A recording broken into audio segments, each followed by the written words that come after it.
Hello there. Thanks for joining us at the fire.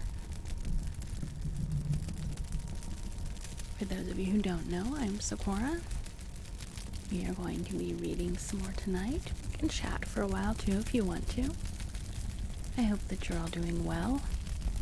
And this January night, our second stream of 2020, which is kind of sad. So much for the resolution of streaming more. But here we are. Hope the sound levels are okay. Hope the delay isn't too bad. I keep meaning to change the latency settings and never do.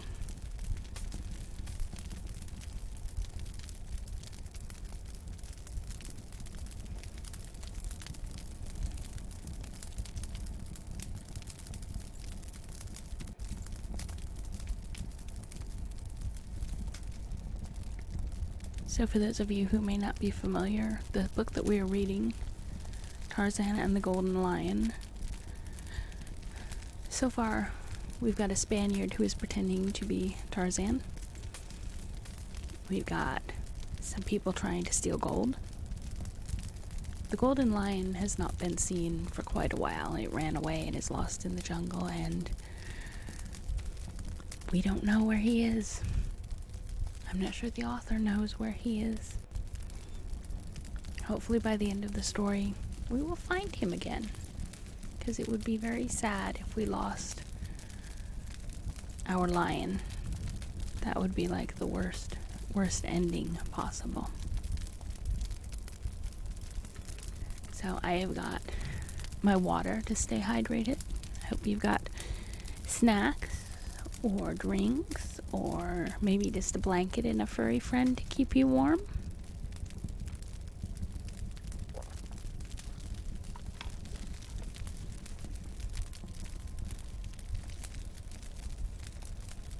So let us begin with our story. We are on chapter 12, I think. The golden ingots. Because there was also some gold stolen from some local people in this story. Honestly, for it being called Tarzan and the Golden Lion, I'm very disappointed in the lack of golden lion.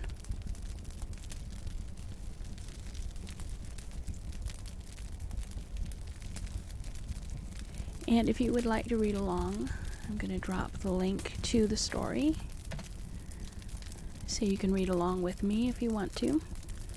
I'm about halfway through it, on chapter 12. Esteban Miranda had played the role of Tarzan of the Apes with the Waziri as his audience for less than 24 hours when he began to realize that, even with the leeway that his supposedly injured brain gave him, it was going to be a very difficult thing to carry on the deception indefinitely. In the first place, Ursula did not seem at all pleased at the idea of merely taking the gold away from the intruders and then running from them. Nor did his fellow warriors seem any more enthusiastic over the plan than he. As a matter of fact, they could not conceive that any number of bumps upon the head could render their Tarzan of the Apes a coward. And to run away from these West Coast blacks and a handful of inexperienced whites seemed nothing less than cowardly. Following all this, there had occurred in the afternoon that which finally decided the Spaniard that he was building for himself anything other than a bed of roses, and that the sooner he found an excuse for quitting the company of the Waziri, the greater would be his life expectancy. They were passing through rather open jungle at the time. The brush was not particularly heavy, and the trees were at considerable distances apart, when suddenly, without warning, a rhinoceros charged them. To the consternation of the Waziri, Tarzan of the Apes turned and fled for the nearest tree the instant his eyes alighted upon charging Buto. In his haste, Esteban tripped and fell, and when at last he reached the tree, instead of leaping agilely into the lower branches, he attempted to shin up the huge bole as a schoolboy shins up a telegraph pole, only to slip and fall back again to the ground. In the meantime, Buto, who charges either by scent or hearing, rather than by eyesight, his powers of which are extremely poor, had been distracted from his original direction by one of the Waziri, and after missing the fellow had gone blundering on to disappear in the underbrush beyond. When Esteban finally arose and discovered that the rhinoceros was gone, he saw surrounding him a semicircle of huge blacks, upon whose faces were written expressions of pity and sorrow, not unmingled, in some instances with a tinge of contempt. The Spaniard saw that he had been terrified into a practically irreparable blunder, yet he seized despairingly upon the only excuse he could conjure up. "My poor head," he cried, pressing both palms to his temples. "The blow was upon your head, Bwana," said Ursula, "and your faithful Waziri thought that it was the heart of their master that knew no fear." Esteban made no reply, and in silence they resumed their march. In silence they continued until they made camp before dark upon the bank of the river just above a waterfall. During the afternoon, Esteban had evolved a plan of escape from his dilemma, and no sooner had he made camp than he ordered the Waziri to bury the treasure. "We shall leave it here," he said, "and tomorrow we shall set forth in search of the thieves, for I have decided to punish them.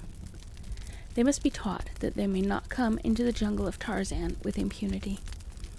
It was only the injury to my head which prevented me from slaying them immediately after I discovered their perfidy." This attitude pleased the Waziri better. They commenced to see a ray of hope. Once again was Tarzan of the Apes becoming Tarzan. And so it was that with lighter hearts and a new cheerfulness they set forth the next morning in search of the camp of the Englishmen, and by shrewd guessing on Usula's part they cut across the jungle to intercept the probable line of march of the Europeans, to such advantage that they came upon them just as they were making camp that night.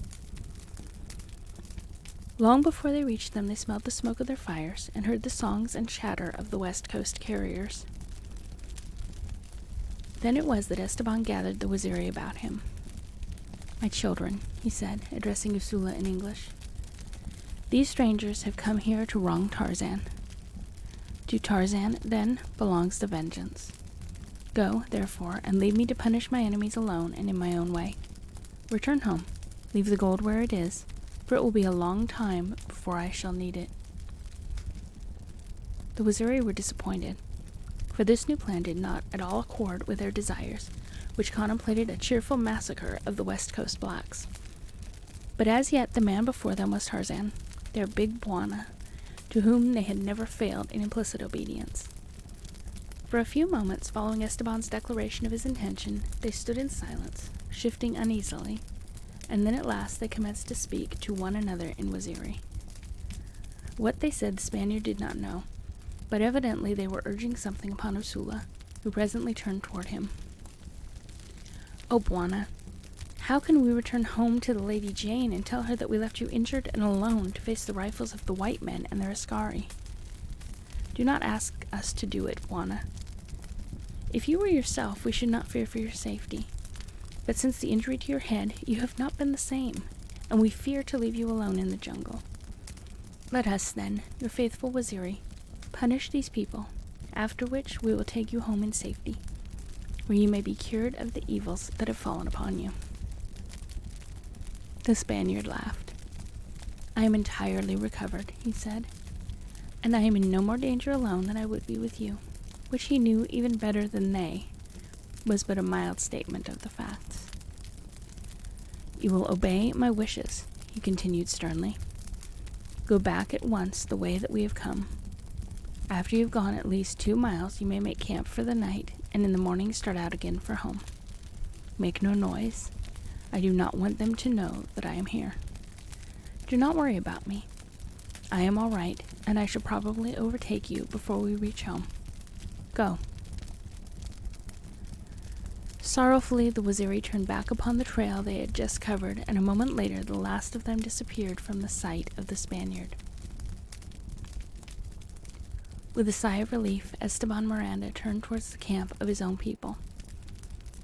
Fearing that to surprise them suddenly might invite a volley of shots from the askari, he whistled, and then called aloud as he approached. "It is Tarzan," cried the first of the blacks who saw him. "Now, indeed, shall we all be killed." Esteban saw the growing excitement among the carriers and askari.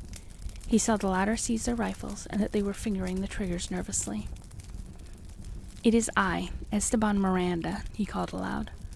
Flora, tell those fools to lay aside their rifles." The whites, too, were standing watching him, and at the sound of his voice Flora turned towards the blacks. "It is all right," she said. "That is not Tarzan. Lay aside your rifles." Esteban entered the camp smiling. "Here I am," he said. "We thought you were dead," said Krasky. "Some of these fellows said that Tarzan said that he had killed you." "He captured me," said Esteban. "But as you see, he did not kill me. I thought that he was going to, but he did not, and finally he turned me loose in the jungle.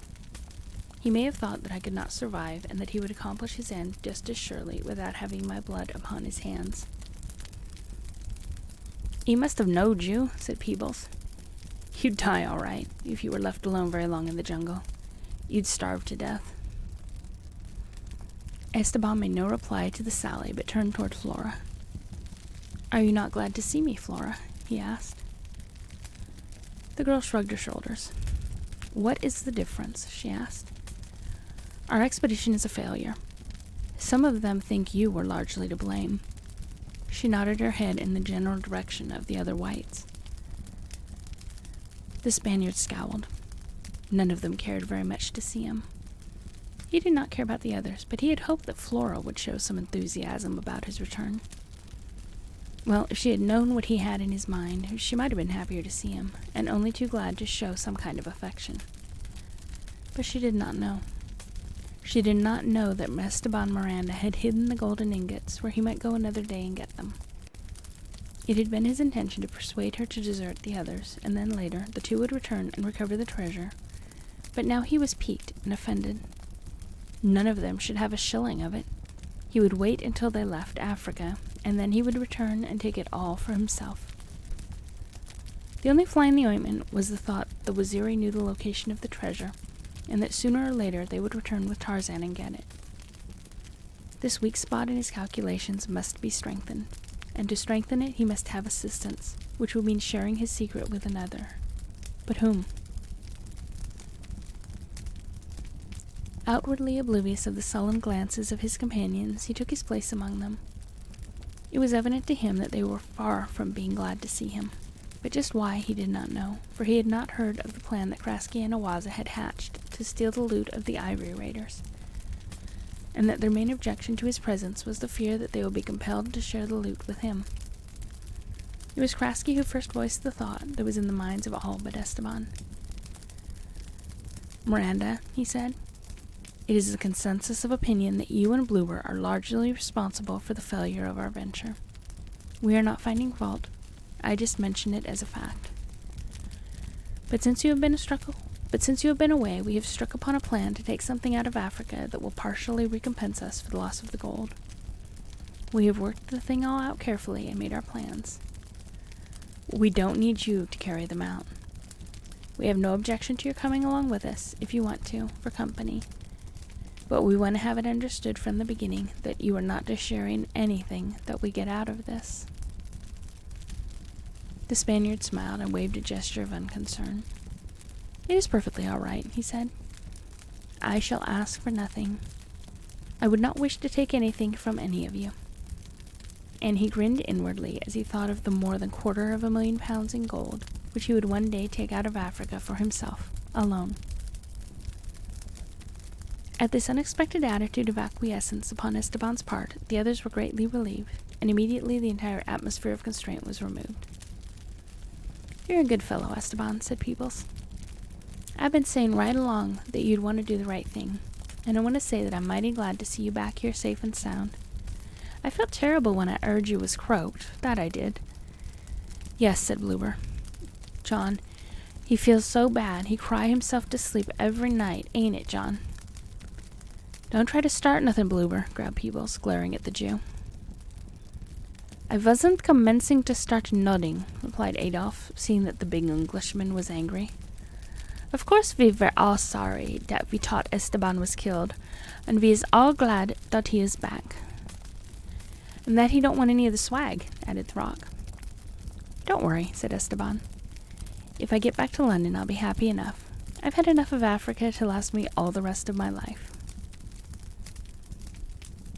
Before he could get to sleep that night, the Spaniard spent a wakeful hour or two trying to evolve a plan whereby he might secure the gold absolutely to himself, without fear of its being removed by the Waziri later. He knew that he could easily find the spot where he had buried it, and remove it to another close by, provided that he could return immediately over the trail along which Usula had led them that day. And he could do this alone, ensuring that no one but himself would know the new location of the hiding place of the gold. But he was equally positive that he could never again return later from the coast and find where he had hidden it. This meant that he must share his secret with another, one familiar with the country who could find the spot again at any time and from any direction. But who was there whom he might trust? In his mind he went carefully over the entire personnel of their safari, and continually his mind reverted to a single individual, Awaza. He had no confidence in the wily old scoundrel's integrity, but there was no other who suited his purpose as well, and finally he was forced to the conclusion that he must share his secret with this man, and depend upon avarice rather than honor for his protection. He could repay the fellow well, make him rich beyond his wildest dreams, and this the Spaniard could well afford to do in view of the tremendous fortune at stake. And so he fell asleep dreaming of what gold, to the value of over £250,000 sterling, would accomplish in the gay capitals of the world. The following morning they were breakfasting. Esteban mentioned casually that he had passed a large herd of antelope not far from their camp the previous day, and suggested that he take 4 or 5 men and do a little hunting, joining the balance of the party at night at camp. No one raised any objection, possibly for the reason that they assumed that the more he hunted, and the further from the safari he went, the greater the chances of his being killed. A contingency that none of them would have regretted, since at heart they had neither liked nor trusted him. "I will take Awaza," he said. "He is the cleverest hunter of them all, and 5 or 6 men of his choosing."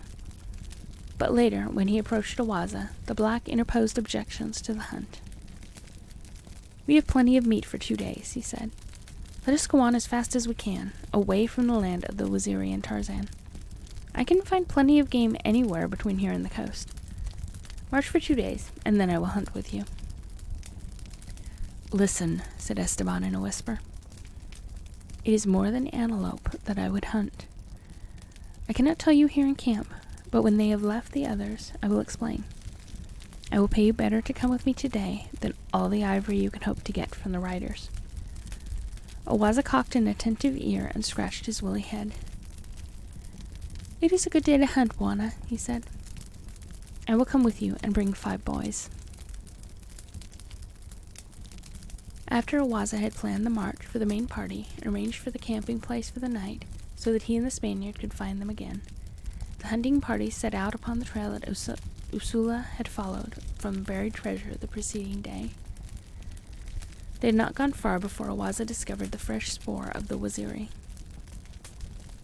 "Many men passed here late yesterday," he said to Esteban, eyeing the Spaniard quizzically. "I saw nothing of them," replied the latter. "They must have come this way after I passed." "They came almost to our camp, and then they turned about and went away again," said Awaza. "Listen, Bwana. I carry a rifle, and you shall march ahead of me. If these tracks were made by your people, and you are leading me into ambush, you shall be the first to die."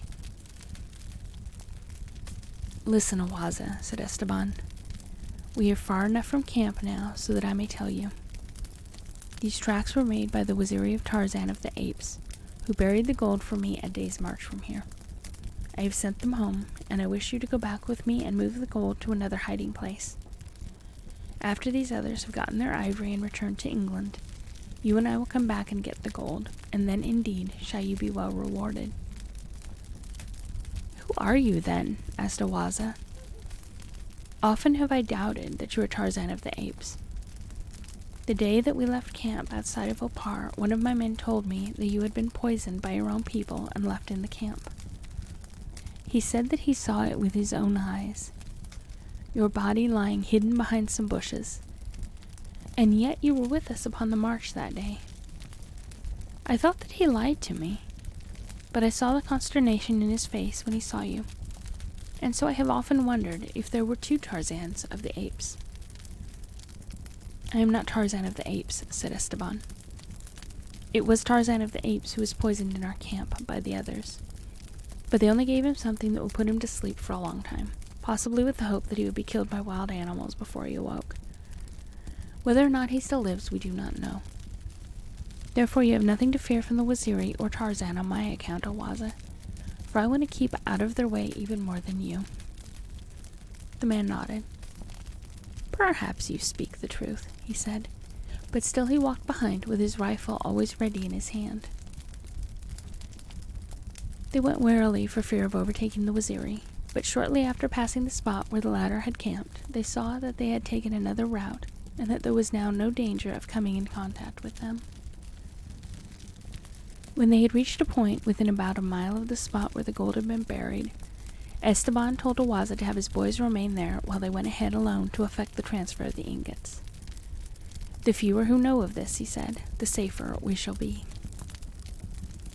"The Bwana speaks words of wisdom," replied the wily man. Esteban found the spot near the waterfall without difficulty, and upon questioning Awaza he discovered that the latter knew the location perfectly and would have no difficulty in coming directly to it again from the coast. They transferred the gold but a short distance, concealed it in a heavy thicket near the edge of the river, knowing that it would be as safe from discovery there as though they had transported it 100 miles, for the chances were extremely slight that the Waziri or anyone else who should learn of its original hiding place would imagine that anyone would go to the trouble of moving it but a matter of 100 yards. When they had finished, Awaza looked at the sun. "We will never reach camp tonight," he said, "and we will have to travel fast to overtake them even tomorrow." "I did not expect to," replied Esteban, "but I could not tell them that. If we never find them again, I shall be satisfied." Awaza grinned. In his crafty mind, an idea was formed. Why, he thought, risk death in a battle with the Arab ivory raiders on the chance of securing a few tusks, when all this gold awaits only transportation to the coast to be ours? That is the end of chapter 12. Still no lion. Still no mention of the lion. We do have gold being moved around, though. Time for a drink.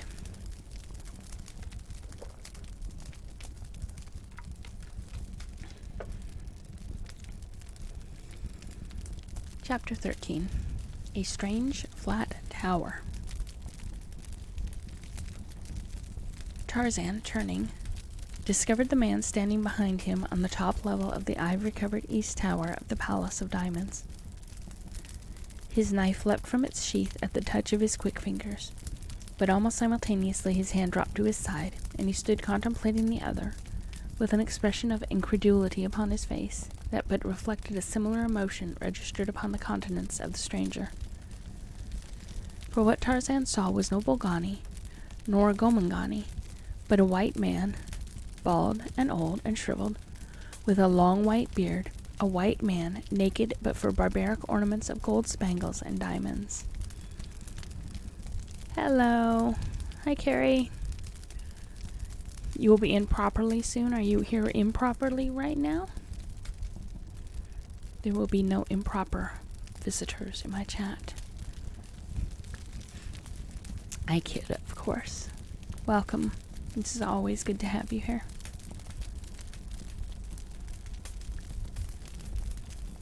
"God!" exclaimed the strange apparition. Tarzan eyed the other quizzically. That single English word opened up such tremendous possibilities for conjecture as baffled the mind of the ape-man. "What are you? Who are you?" continued the old man, but this time in the dialect of the great apes. "You used an English word a moment ago," said Tarzan. "Do you speak that language?" Tarzan himself spoke in English. "Ah, dear God!" cried the old man, "that I should have lived to hear that sweet tongue again." And he too now spoke in English, halting English, as might one who is long accustomed to voicing the language. "Who are you?" asked Tarzan. "And what are you doing here?" "It is the same question that I asked you," replied the old man. "Do not be afraid to answer me. You are evidently an Englishman, and you have nothing to fear from me." "I am here after a woman captured by the Bolgani," replied Tarzan. "Hello, Rika. I'm glad to see you here with us."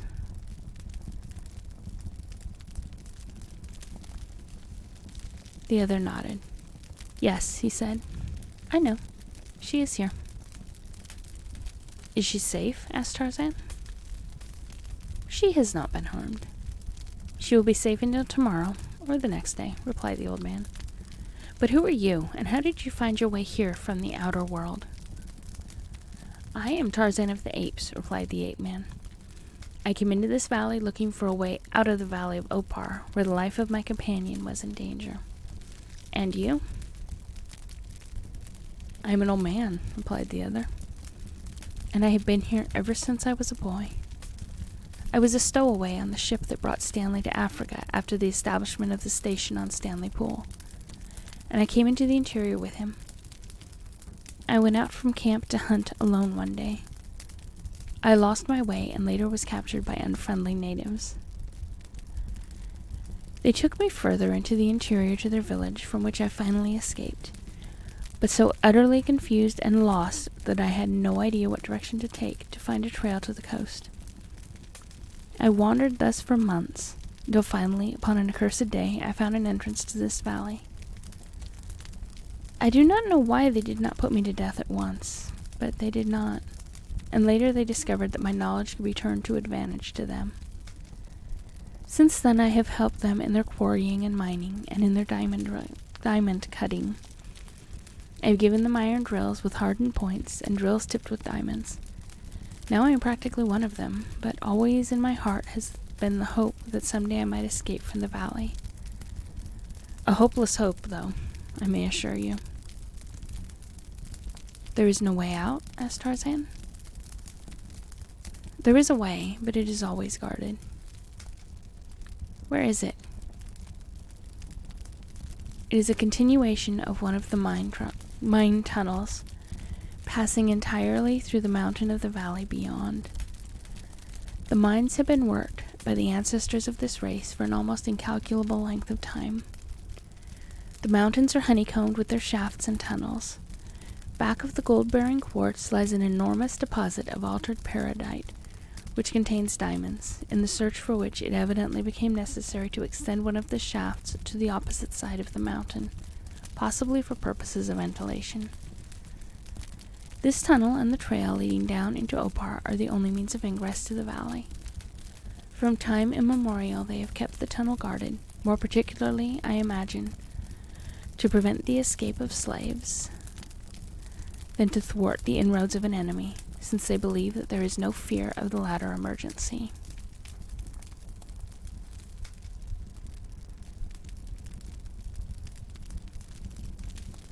The trail to Opar they do not guard, because they no longer fear the Oparians, and know quite well that none of their Gomangani slaves would dare enter the valley of the sun worshippers. For the same reason, then, that the slaves cannot escape, we, too, must remain prisoners here, forever. Hi, Kayla. I'm glad to see you here with us.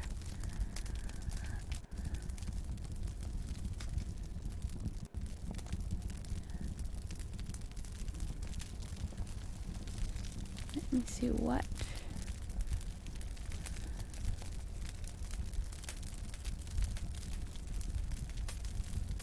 Okay. How do I give? I've forgotten how to do rolls now. Oh, I'm awful. Here we go, maybe, yes. We must make Rika a VIP. Assuming I can figure that one out.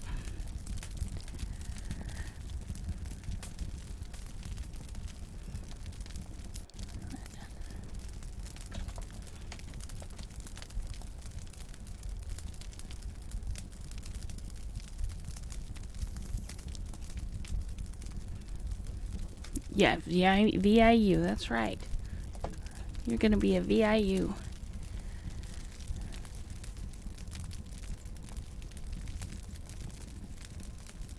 Yay, now Rika is a VIP and should have a little pink diamond too. Everyone is special and beloved here. Yes, be excited. Be excited. I am certainly excited. That's right, you shine like a diamond, girl.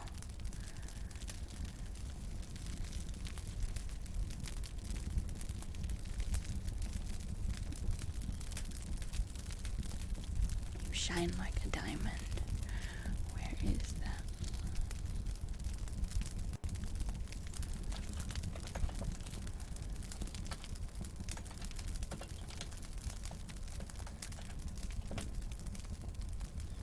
And we have banned some people.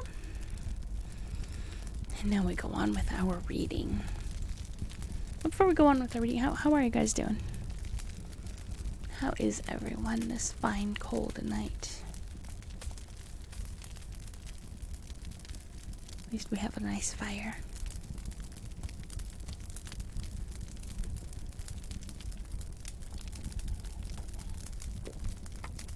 Oh, shut up, bot. The weather is butts here. Yeah, the weather's okay here, but we're supposed to be getting some storms coming in. It's gonna be cold and snowy and very wintry. How dare it be wintry in the middle of January, right?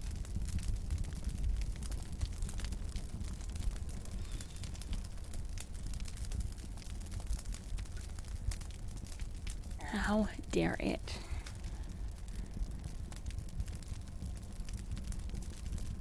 It's been non-wintry. Yeah, it's been kind of weird here. The trees are starting to bloom again, just in time for it to go back into freezing. You can't decide if it's spring yet. I guess I don't know. I actually heard something the other day that plants are growing on Mount Everest. That's how much the global climate has warmed. That is kind of scary.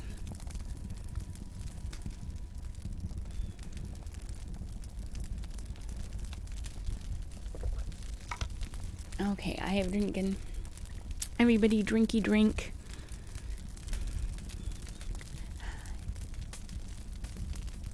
Yeah, I haven't worn a heavy jacket this winter either. I've just been hanging out in sweaters and hoodies. I think I've only even had to use my umbrella like twice, but we're not even a month into December. We're not a month into December, which is kind of scary considering it's January. We're not even a month into winter, so we will hope. We will. I mean, I don't like winter weather, but I also like having water in the summer. So for that, we need a good snowpack in the mountains. So hopefully we are going to get that, because I like water in the summer. Alright. Onward with reading. How is the tunnel guarded? Asked Tarzan. 2 Bolgani and a dozen or more Gomangani warriors are always upon duty there, replied the old man. The Gomangani would like to escape? They've tried it many times in the past, I am told, replied the old man, though never since I have lived here, and always they were caught and tortured, and all their race was punished and worked the harder because of these attempts upon the part of a few. They are numerous, the Gomangani? There are probably 5,000 of them in the valley, replied the old man. And how many Bolgani? The ape man asked. Between 10 and 1,100. 5 to 1, murmured Tarzan. And yet they are afraid to attempt to escape. But you must remember, said the old man, that the Bolgani are the dominant and intelligent race.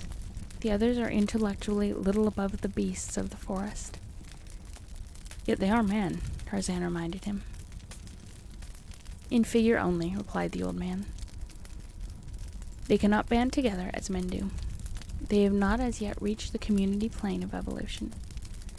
It is true that families reside in a single village, but that idea, together with their weapons, was given to them by the Bolgani, that they might not be entirely exterminated by the lions and the panthers.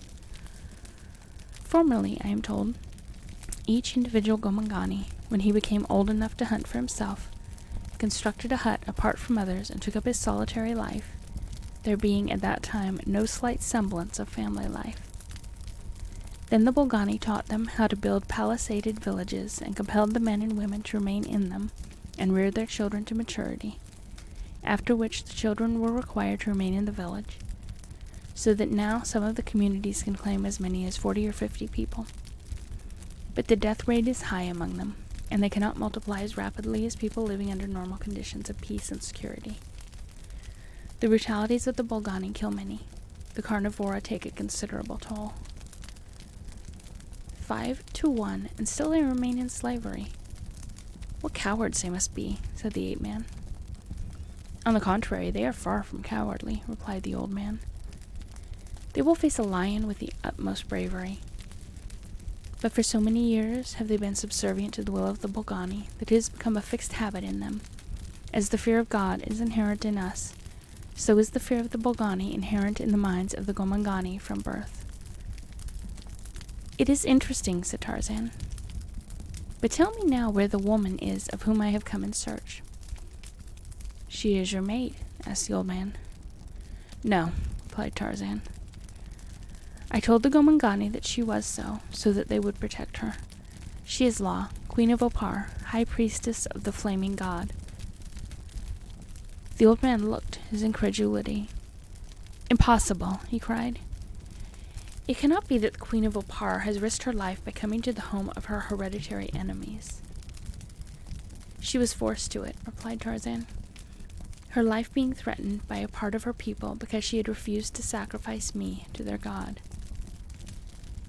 If the Bogani knew this, there would be great rejoicing, replied the old man. Tell me where she is, demanded Tarzan. She preserved me from her people, and I must save her from whatever fate the Bogani contemplate for her. It is hopeless, said the old man. I can tell you where she is, but you cannot rescue her. I can try, replied the ape-man. But you will fail, and die. If what you tell me is true, then there is absolutely no chance of my escaping from the valley. I might as well die, replied the ape-man. However, I do not agree with you. The old man shrugged. You do not know the Bogani, he said. Tell me where the woman is, said Tarzan. Look, replied the old man, motioning Tarzan to follow him into his apartment, and approaching a window which faced towards the west. He pointed towards a strange flat tower which rose above the roof of the main building near the west end of the palace.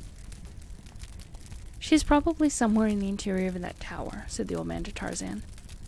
But as far as you are concerned, she may as well be at the North Pole. Tarzan stood in silence for a moment, his keen eyes taking in every salient detail of the prospect before him.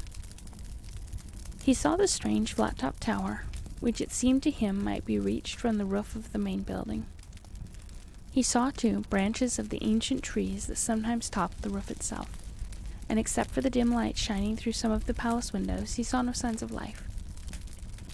He turned suddenly upon the old man.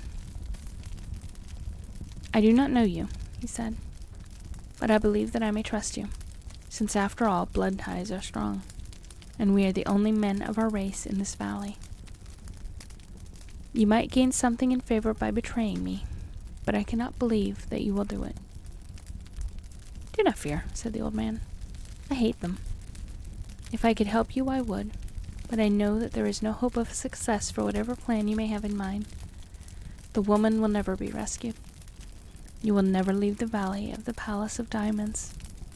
You will never leave the palace itself unless the Bogani wish it. The ape-man grinned. You have been here so long, he said, that you are beginning to assume the attitude of mind that keeps the Gomangani in perpetual slavery. If you want to escape, come with me. We may not succeed, but at least you will have a better chance if you try than if you remain forever in this tower. The old man shook his head. No, he said. It is hopeless. If escape had been possible, I should have been away from here long ago. Goodbye, then, said Tarzan, and swinging out of the window, he clambered towards the roof below, along the stout stem of the old ivy. The old man watched him for a moment until he saw him make his way carefully across the roof toward the flat-topped tower where he hoped to find and liberate Law. Then the old fellow turned and hurried rapidly down the crude stairway that rose ladder-like to the center of the tower. Tarzan made his way across the uneven roof of the main building, clambering up the sides of its higher elevations and dropping again to its lower levels as he covered a considerable distance between the east tower and that flat-topped structure of peculiar design in which Law was supposed to be incarcerated. His progress was slow, for he moved with the caution of a beast of prey, stopping often in dense shadows to listen. When at last he reached the tower, he found that it had many openings letting upon the roof, openings which were closed only with hangings of the heavy tapestried stuff which he had seen in the tower. Drawing one of these slightly aside, he looked within upon a large chamber, bare of furnishings, from the center of which there protruded, through a circular aperture, the top of a stairway, similar to that he had ascended in the east tower. There was no one in sight within the chamber, and Tarzan crossed immediately to the stairway. Peering cautiously into the opening, Tarzan saw that the stairway descended for a great distance, passing many floors. How far it went he could not judge, except it seemed likely that it pierced subterranean chambers beneath the palace. Sounds of life came up to him through the shaft, and odors, too, but the latter largely nullified, in so far as the scent impressions which they offered Tarzan were concerned, by the heavy incense which pervaded the entire palace. It was this perfume that was to prove the ape-man's undoing, for otherwise his keen nostrils would have detected the scent of a nearby Gomangani. The fellow lay behind one of the hangings at an aperture in the tower wall. He had been lying in such a position that he had seen Tarzan enter the chamber, and he was watching him now as the ape-man stood looking down the shaft of the stairway. The eyes of the black had at first gone wide in terror at the sight of this strange apparition, the like of which he had never seen before. Had the creature been of sufficient intelligence to harbor superstition, he would have thought Tarzan a god descended from above. But being of too low an order to possess any imagination whatsoever, he merely knew that he saw a strange creature, and that all strange creatures must be enemies, he was convinced. His duty was to apprise his masters of this presence in the palace, but he did not dare to move until the apparition had reached a sufficient distance from him to ensure that the movements of the Gomangani would not be noticed by the intruder. He did not care to call attention to himself, for he had found that the more one effaced oneself in the presence of the Bolgani, the less one was likely to suffer. For a long time the stranger peered down the shaft of the stairway, and for a long time the Gomangani lay quietly watching him.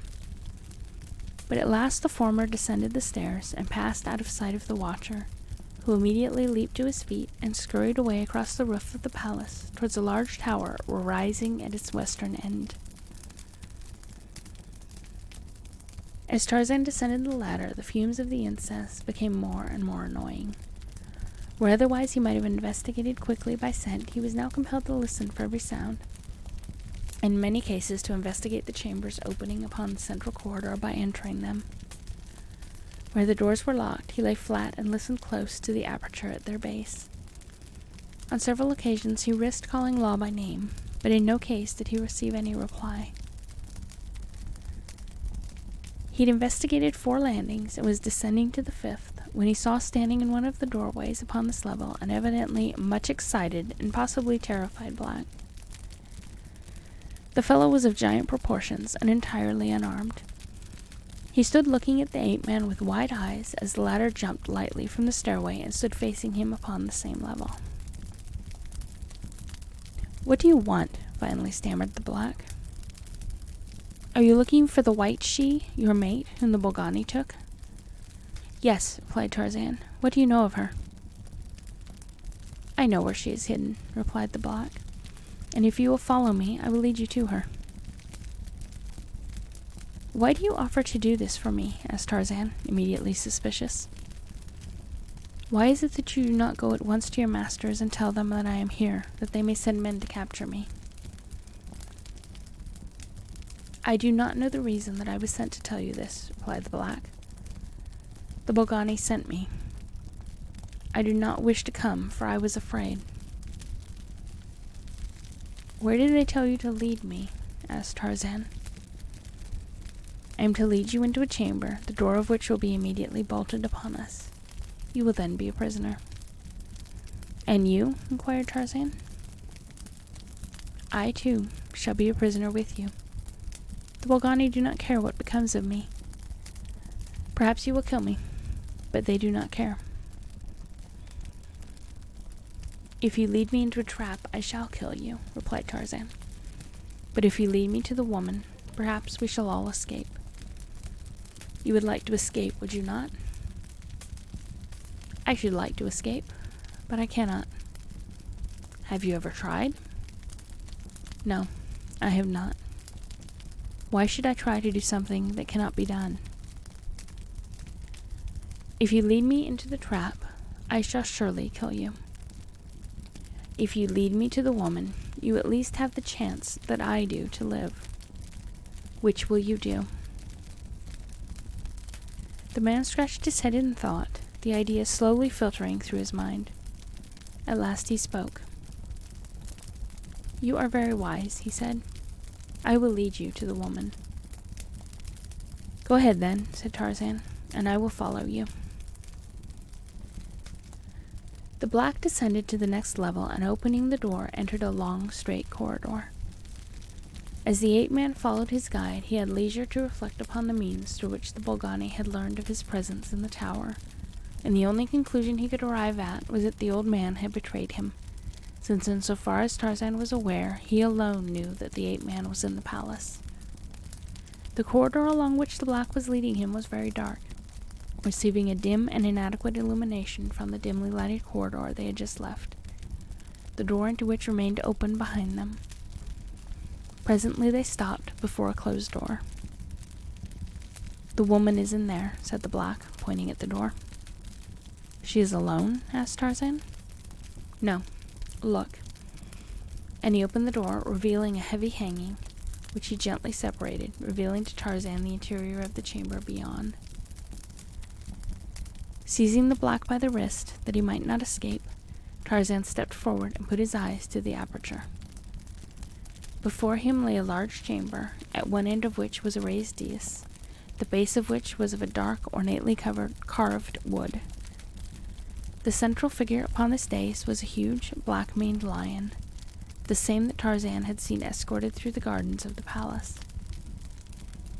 His golden chains were now fastened to rings in the floor, while 4 blacks stood in statuesque rigidity, 2 upon either side of the beast. Upon golden thrones behind the lion sat 3 magnificently ornamented Bolgani. At the foot of the steps leading to the stairs stood Law, between 2 Gomangani guards. Upon either side of a central aisle were carved benches facing the dais, and occupying the front section of these were some 50 Bolgani, among whom Tarzan almost immediately espied the little old man that he had met in the tower, the sight of whom instantly crystallized the ape-man's conviction of the source of his betrayal. The chamber was lighted by hundreds of cressets, burning a substance which gave forth both light and the heavy incense that had assailed Tarzan's nostrils since first he entered the domain of the Bolgani. The long, cathedral-esque windows upon one side of the apartment were thrown wide, admitting the soft air of the jungle summer night. Through them Tarzan could see the palace grounds, and that this chamber was upon the same level as the terrace upon which the palace stood. Beyond those windows was an open gateway to the jungle and freedom, but interposed between him and the windows were 50 armed gorilla men. Perhaps, then, strategy would be a better weapon than force with which to carve his way to freedom with Law. Yet to the forefront of his mind was evidently a belief in the probability that in the end it would be force rather than strategy upon which he must depend. He turned to the black at his side. "Would the Gomangani guarding the lion like to escape from the Bolgani?" he asked. "The Gomangani would all escape if they could." "If it is necessary for me to enter the room, then," said Tarzan, "will you accompany me and tell the other Gomangani that if they will fight for me, I will take them out of the valley?" "I will tell them, but they will not believe," replied the black. "Tell them that they will die if they do not help me, then," said Tarzan. "I will tell them." As Tarzan turned his attention again to the chamber before him, he saw that the Bolgani occupying the central golden throne were speaking. "Nobles of Numa, king of beasts, emperor of all created things," he said in deep, growling tones. "Numa has heard the words that this she has spoken, and it is the will of Numa that she die. The great emperor is hungry. He himself will devour her here in the presence of his nobles and the imperial council of 3. It is the will of Numa." A growl of approval arose from the beast-like audience, while the great lion bared his hideous fangs and roared until the palace trembled, his wicked yellow-green eyes fixed terribly upon the woman before him, evidencing the fact that these ceremonies were of sufficient frequency to have accustomed the lion to what he might expect as the logical termination of them. "Day after tomorrow," continued the speaker, "the mate of this creature, who is by this time safely imprisoned in the Tower of the Emperors, will be brought before Numa for judgment. Slaves, he cried, suddenly in a loud voice, rising to his feet and glaring at the guards holding Law. Drag the woman to your emperor. Instantly the lion became frantic, lashing its tail and straining at its stout chains, roaring and snarling as it reared upon its hind legs and sought to leap upon Law, who was now being forcibly conducted up the steps of the dais toward the bejeweled man-eater so impatiently awaiting her. She did not cry out in terror, but she sought to twist herself free from the detaining hands of the powerful Gomangani, all futilely, however. They had reached the last step and were about to push Law into the claws of the lion when they were arrested by a loud cry from one side of the chamber. A cry that halted the Gomangani and brought the assembled Bolgani to their feet in astonishment and anger, for the sight that met their eyes was well qualified to arouse the latter within them. Leaping into the room with raised spear was the almost naked white man of whom they had heard, but whom none of them had as yet seen. And so quick was he that in the very instant of entry, even before they could rise to their feet, he had launched his spear. So that is the end of chapter 13. We at least have a lion now. Not our titular golden lion, but we have a lion, so we're making progress. We may yet find the golden lion. It's time for more drinking.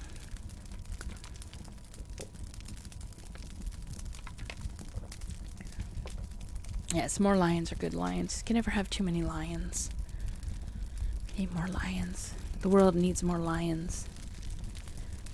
More lions, damn it. Hello, Zoiku. One could say the book wasn't lion. That's right. The book was not lion.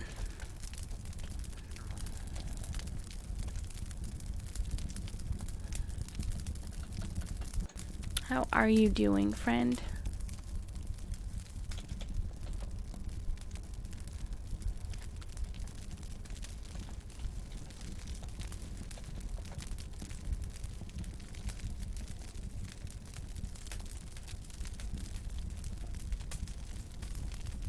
I cannot believe how long this story is,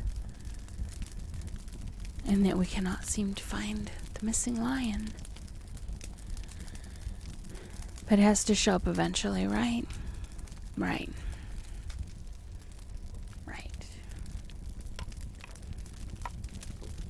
Chapter 14. I'm glad you're doing all right. I love that smiley face. It's so adorable.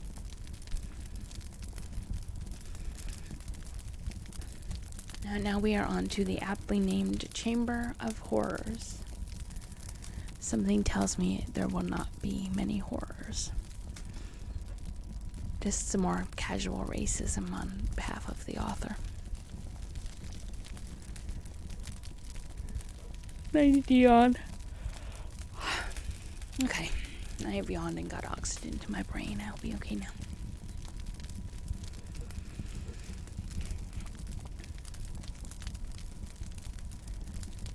Chamber of Equality. I wish. One day. It would be kind of cool to maybe rewrite some of these old public domain stories. Rewrite them and bring them into the 21st century.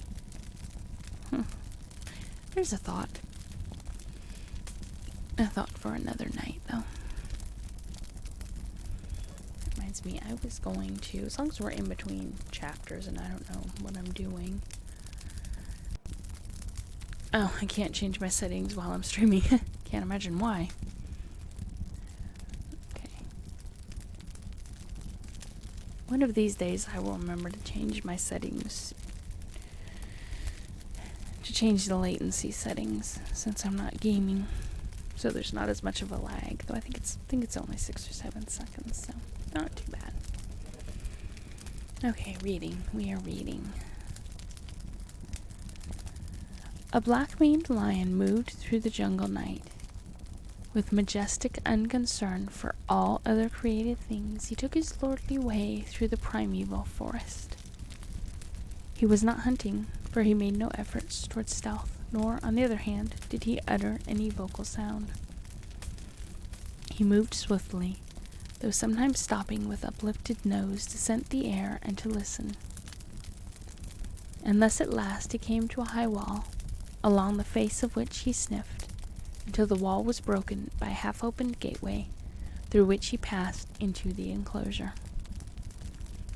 Before him loomed a great building, and presently, as he stood watching it and listening, there broke from the interior the thunderous roar of an angry lion. He of the black mane cocked his head upon one side and moved stealthily forward. At the very instant that Law was about to be thrust into the clutches of Numa, Tarzan of the Apes leapt into the apartment with a loud cry that brought to momentary pause the Gomangani that were dragging her to her doom. And in that brief instant of respite, which the ape-man knew would follow his interruption, the swift spear was launched. To the rage and consternation of the Bolgani, they saw it bury itself in the heart of their emperor, the great black-maned lion. At Tarzan's side stood the Gomangani, whom he had terrified into service, and as Tarzan rushed forward towards Law, the black accompanied him, crying to his fellows that if they would help this stranger, they might be free and escape the Bolgani forever. "You have permitted the great emperor to be slain," he cried to the poor Gomangani who guarded Numa. "For this the Bolgani will kill you. Help to save the strange Tarmangani and his mate, and you have at least a chance for life and freedom. And you," he added, addressing the two who had been guarding Law, "they will hold you responsible also. Your only hope lies with us." Tarzan had reached Law's side and was dragging her up the steps of the dais, where he hoped that he might make a momentary stand against the 50 Bolgani who were now rushing forward with their seats towards him. That is literally what it says. 50 Bolgani were rushing forward with their seats towards him. Let's just take a moment to appreciate that visual image. They are rushing forwards with their seats. I can't even imagine what that means or what it was meant to be. They picked up their seats and rushed forwards. I mean, you may as well rush forward with your seat, right? Then you have a place to sit when you get there.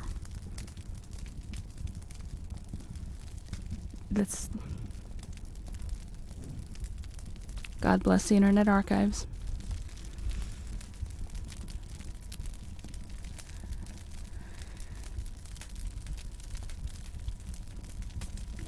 Okay, so we've got our 50 Bolgani rushing forwards with seats. "Slay the 3 who sit upon the dais," cried Tarzan to the Gomangani, who were now evidently hesitating as to which side they would cast their lot with. "Slay them if you wish your freedom. Slay them if you wish to live." The authoritative tones of his voice, the magnetic appeal of his personality, his natural leadership won them to him for the brief instant that was necessary to turn them upon the hated authority that the 3 Bolgani upon their dais represented.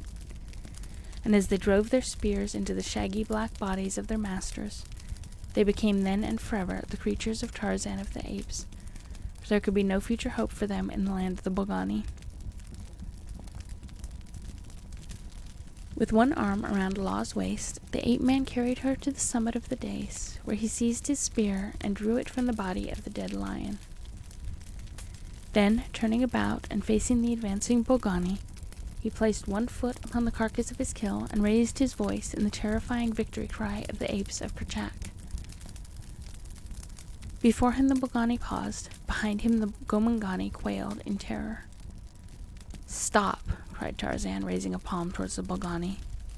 "Listen. I am Tarzan of the Apes. I sought no quarrel with your people. I but look for a passage through this country to my own. Let me go my way in peace with this woman, taking these Gomangani with me." For answer, a chorus of savage growls arose from the Bolgani as they started forward again towards the dais. From their ranks there suddenly leapt the old man of the East Tower, who ran swiftly towards Tarzan.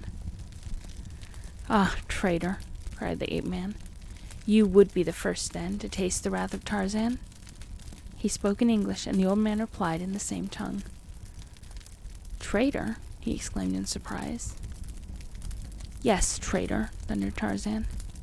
"Did you not hurry here to tell the Bogani that I was in the palace, that they might send the Gomangani to lure me to a trap?"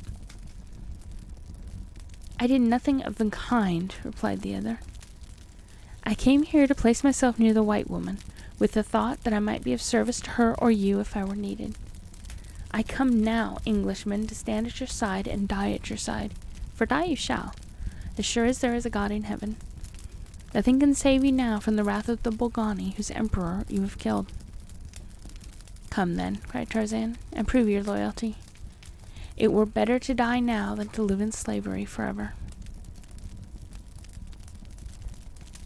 The 6 Gomangani had ranged themselves, 3 upon either side of Tarzan and Law, while the 7th, who had entered the chamber with Tarzan unarmed, was taking weapons from the body of one of the 3 Bolgani who had been slain upon the dais. Before this array of force so new to them, the Bolgani paused at the foot of the steps leading to the dais.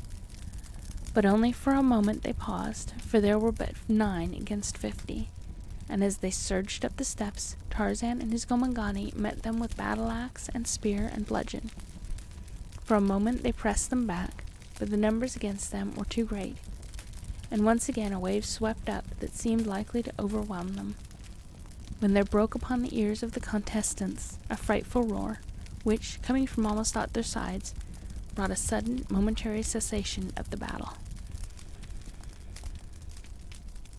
Turning their eyes in the direction of the sound, they saw a huge, black-maned lion standing upon the floor of the apartment, just within one of the windows. For an instant he stood like a statue of golden bronze, and then again the building trembled to the reverberations of his mighty roar. Towering above them all, Tarzan of the Apes looked down from the dais upon the great beast below him, and then, in quick elation, he raised his voice above the growlings of the Bolgani. "Jad Balja," he cried, and pointed towards the Bolgani. "Kill! Kill!" Scarcely had the words been uttered, ere the huge monster, a veritable devil incarnate, was upon the hairy gorilla man, and simultaneously there occurred to the mind of the ape-man a daring plan of salvation for himself and the others who were dependent upon him. "Quick," he cried to the Gomangani. "Fall upon the Bolgani. Here at last is the true Numa, king of beasts and ruler of all creation. He slays his enemies, but will protect Tarzan of the Apes and the Gomangani, who are his friends." Seeing their hated masters falling back before the terrific onslaught of the lion, the Gomangani rushed in with battle-axes and clubs, while Tarzan, casting aside his spear, took his place among them with drawn knife, and keeping close to Jad Balja, directed the lion from one victim to another, lest he fall by mistake upon the Gomangani or the little old white man, or even Law herself. 20 of the Bolgani lay dead upon the floor before the balance managed to escape from the chamber, and then Tarzan, turning to Jad Balja, called him to heel. "Go," he said, turning to the Gomangani, "and drag the body of the false Numa from the dais. Remove it from the room, for the true emperor has come to claim his throne." The old man and Law were eyeing Tarzan and the lion in amazement. "Who are you," asked the former, "that you can work such miracles with a savage beast of the jungle? Who are you, and what do you intend to do?" "Wait and see," said Tarzan with a grim smile. "I think that we shall all be safe now, and that the Gomangani may live in comfort for a long time hereafter." When they had removed the carcass of the lion from the dais and thrown it from one of the windows of the chamber, Tarzan sent Jad Balja to sit in the place upon the dais that had formerly been occupied by the lion Numa. "There," he said, turning to the Gomangani, "you see the true emperor, who does not have to be chained to his throne." 3 of you will go to the huts of your people behind the palace and summon them to the throne room, that they too may see what has transpired. Hurry, that we may have many warriors here before the Bolgani return in force." Filled with an excitement which almost shook their dull minds into a semblance of intelligence, 3 of the Gomangazi hastened to do Tarzan's bidding, while the others stood gazing at Tarzan with expressions of such awe that might only be engendered by the sight of deity. Law came then and stood beside Tarzan, looking up into his face with eyes that reflected a reverence fully as deep as that held by the blacks. "I have not thanked you, Tarzan of the Apes," she said, "for what you have risked and done for me. I know that you must have come here in search of me to save me from these creatures, and I know that it was not love that impelled you to this heroic and well-nigh hopeless act. That you have succeeded thus far is little short of miraculous, but I and the legends of whose people are recounted the exploits of the Bolgani know that there can be no hope of eventual escape for us all, and so I beseech that you go at once and make good your escape alone, if possible, for you alone of us have any possible chance of escape." "I do not agree with you that we have no chance of escape, Law," replied the ape-man. "It seems to me that now we not only have every reason to believe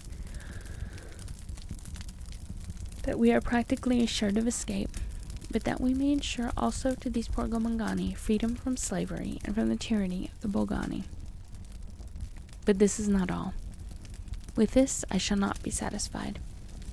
Not only must these people who show no hospitality to strangers be punished, but your own disloyal priests as well. To this latter end I intend to march out of the valley of the Palace of Diamonds, down upon the city of Opar, with a force of Gomangani sufficient to compel Kaj to relinquish the power he has usurped, and replace you upon the throne of Opar. Nothing less than this shall satisfy me, and nothing less than this shall I accomplish before I leave." "You are a brave man," said the old man, "and you have succeeded beyond what I thought could be possible, but Law is right. You do not know the ferocity or the resources of the Bolgani, or the power which they wield over the Gomangani. Could you raise from their stupid minds the incubus of fear that rests so heavily upon them, you might win over a sufficient number to make good your escape from the valley, but that, I fear, is beyond even you. Our only hope, therefore, is to escape from the palace while they are momentarily disorganized, and trust to fleetness and to luck to carry us beyond the limits of the valley before we are apprehended." "See," cried Law, pointing. "Even now it is too late. They return." Tarzan looked in the direction that she indicated and saw through the open doorway at the far end of the chamber a large number of gorilla men approaching. His eyes moved swiftly to the windows in the other wall. "But wait," he said. "Behold another faction in the equation." The others looked towards the windows, which opened upon the terrace, and they saw beyond them what appeared to be a crowd of several hundred blacks running rapidly towards the windows. The other blacks upon the dais cried out excitedly, "They come! They come! We shall be free, and no longer shall the Bolgani be able to make us work until we drop from exhaustion, or beat us, or torture us, or feed us to Numa." As the first of the Bolgani reached the doorway leading into the chamber, the Gomangani commenced to pour through the several windows in the opposite wall. They were led by the 3 who had been sent to fetch them, and to such good effect that these carried their message that the blacks already seemed like a new people, so transfigured were they by the thought of immediate freedom. At sight of them, the leader of the Bolgani cried aloud for them to seize the intruders upon the dais, but his answer was a spear hurled by the nearest black, and as he lunged forward, dead, the battle was on. The Bolgani in the palace greatly outnumbered the blacks, but the latter had the advantage of holding the interior of the throne room in sufficient numbers to prevent the entry of many Bolgani simultaneously. Tarzan immediately he recognized the temper of the blacks, called Jad Bajah to follow him, and descending from the dais, he took command of the Gomangani. At each opening, he placed sufficient men to guard it, and at the center of the room he held the balance in reserve. Then he called the old man into consultation. The gate in the east wall is open, he said. I left it so when I entered. Would it be possible for 20 or 30 blacks to reach it in safety and, entering the forest, carry word to the villagers of what is transpiring here in the palace, and prevail upon them to send all their warriors immediately to complete the work of emancipation that we have begun? You are here properly now? Were you here improperly before? I am curious. I need to know. Were you not really listening to me? Is that what was going on?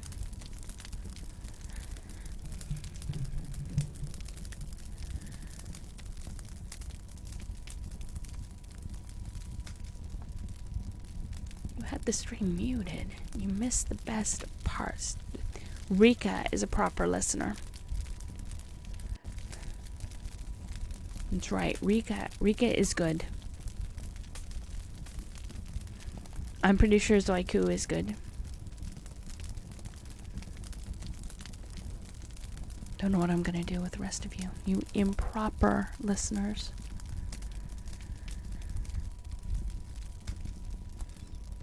You missed. Gracie's been barking and you got caught up in Cat's discussion. You missed the best part. You missed the best part. The Bolgani charged forward with their seats.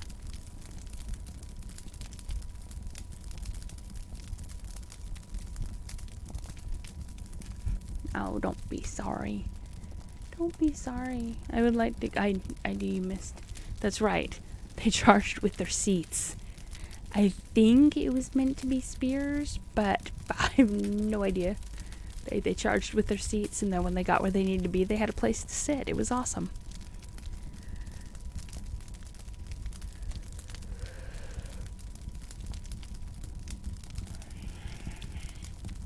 Oh, we all love each other here. We charge with our seats. Remember that. We charge seat first.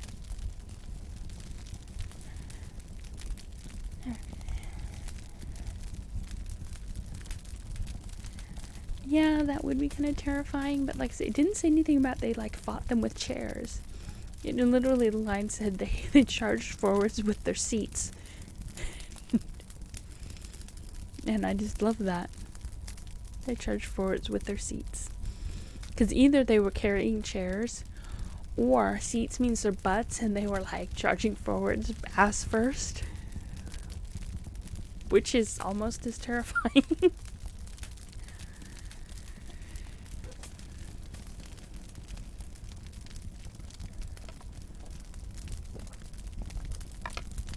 Oh, from their seats, that's right. From their seats? Okay, now I have to go back. Did I read that totally wrong? I like with their seats.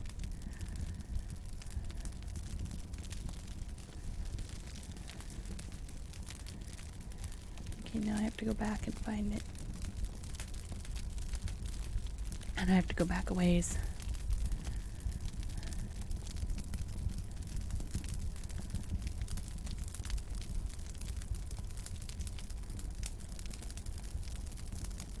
God, I have to go back and do another chapter. No, it was in this chapter.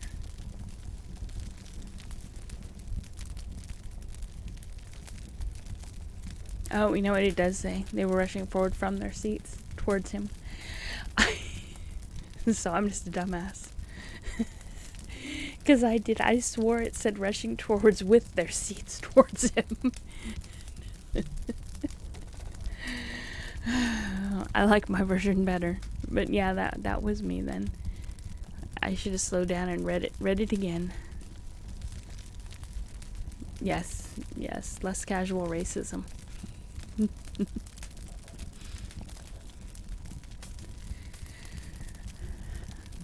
Just rush forward, seat first.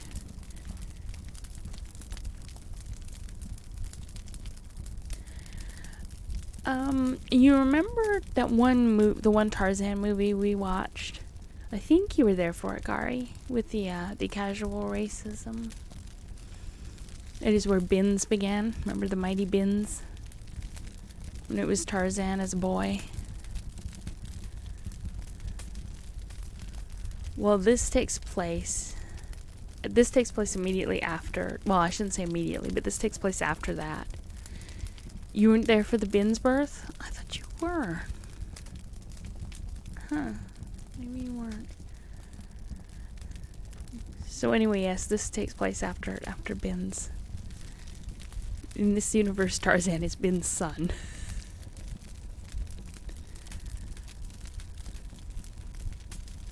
Okay, now I have to find where I had left off before I went in search of the seats. Let's see. Yes, this is post Bins. Yeah, it's some casual racism. I mean, it's worse than some of the ones that I can't read because, oh my god, shut up, bot. I can't blame the bot. I'm the one that programmed it.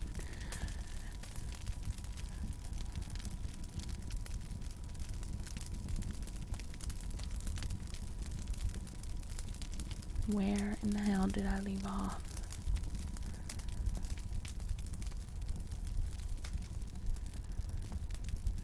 Now I'm lost. Truly lost. Oh yeah, Kitty Little is bot. Okay, I found where I left off before I went in search of charging from seats versus with seats. Alright, we're gonna be serious. We're gonna be super serial here. Yes, pet the bot. I don't know if you can hug the bot.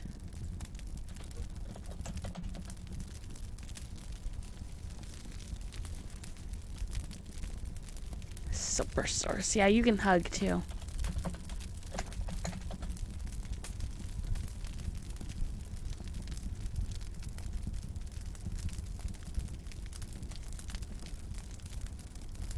I know, I'm so sweet. I managed to do one command that randomly hugs people.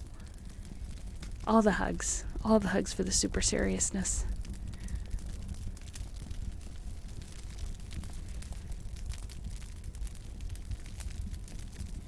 Okay, I'm gonna be super serial now. Super serial and get back to reading.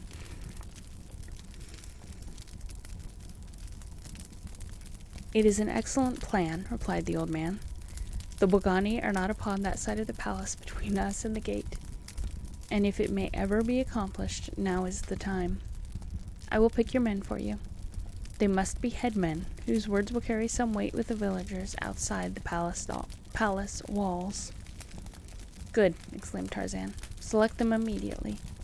Tell them what we want, and urge upon them the necessity for haste. One by one the old man chose 30 warriors, whose duty he carefully explained to each.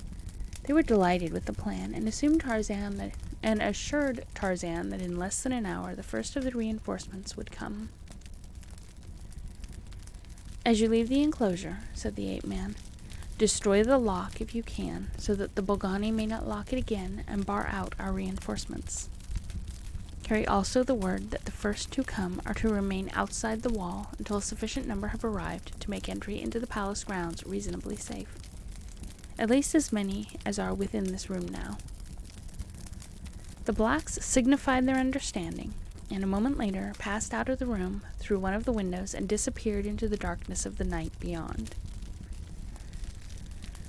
Shortly after the blacks had left, the Bogani made a determined rush upon the Gomangani guarding the main entrance to the throne room, with the result that a score or more of the gorilla men succeeded in cutting their way into the room.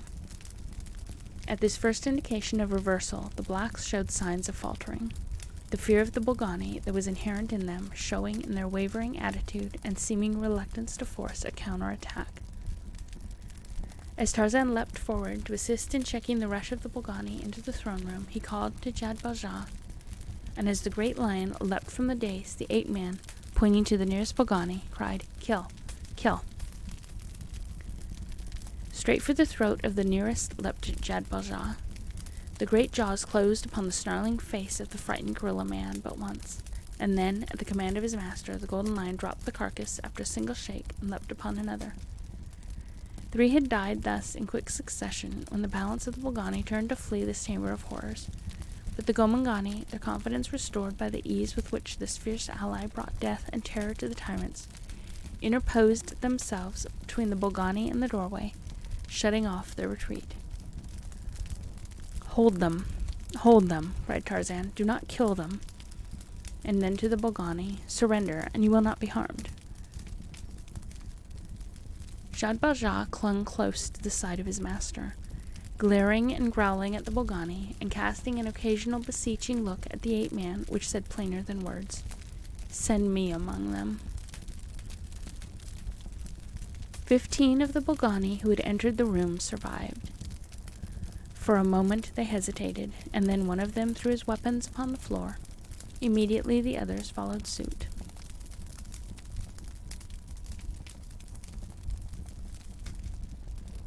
Tarzan turned toward Jad Valjean. "Back," he said, pointing towards the dais, and as the lion wheeled and slunk away towards the platform, Tarzan turned again towards the Bolgani. "Let one of your number go," he said, "and announce to your fellows that I demand their immediate surrender." The Bolgani whispered among themselves for a few moments, and finally one of them announced that he would go and see the others.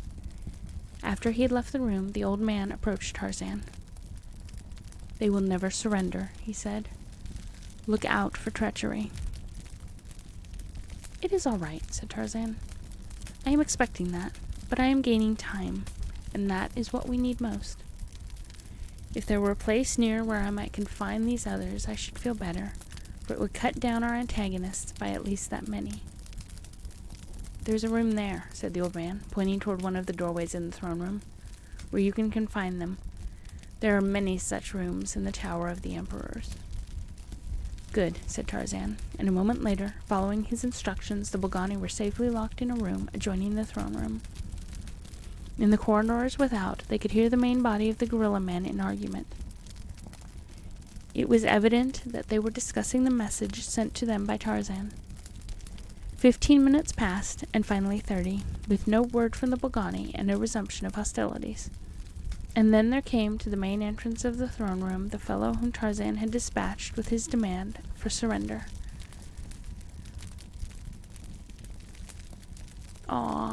I calmed Gracie down. I mean, to be fair, I put myself to sleep when I'm reading, which is kind of a problem. I'm glad that Gracie calmed down. Jad Valjean does sound like sounds like a villain's name, definitely. It's a horrible name to give to the lion who is supposed to be saving them. Sounds like some Midwestern kids lazily pronouncing Jean Valjean. I don't think I ever heard a Midwestern kid mispronounce Jean Valjean. Maybe I'm pronouncing Jad Valjean wrong. I don't know. Maybe I'm pronouncing it too French. Jad Valjean. I don't know. All I can think of is the villain in Aladdin. Am I thinking of Aladdin? I can't remember the name of the villain in Aladdin. But I have decided that it is Jad Valjean now. It's okay, though. They'll all charge with their seats towards them. It'll be fine. Jafar. That's it. Yes, Jafar. The bots are taking over. Yes, Jad Valjean, Jafar, you know. That's who I was thinking of, though. Yes.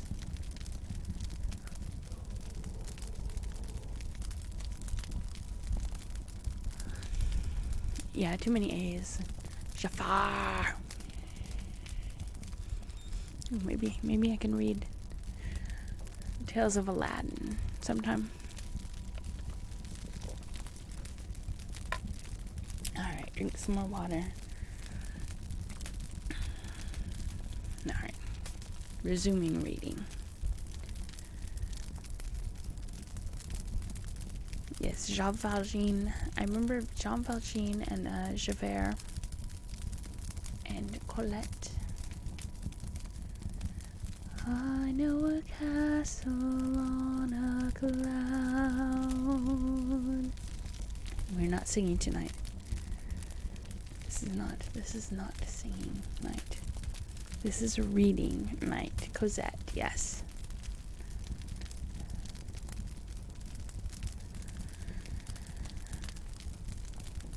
No, I think you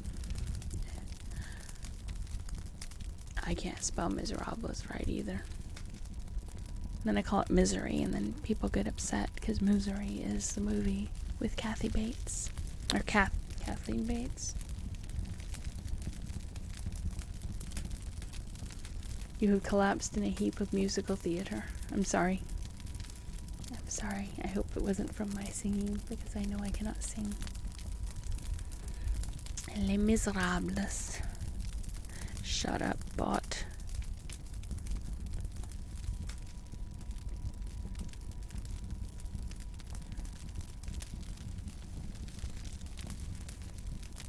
I cannot sing, no. Mm-mm. If I could sing, I wouldn't be reading. I would be doing Twitch sings. Maybe I'll do Twitch sings sometimes, who knows. You are here for reading. I shall read to you.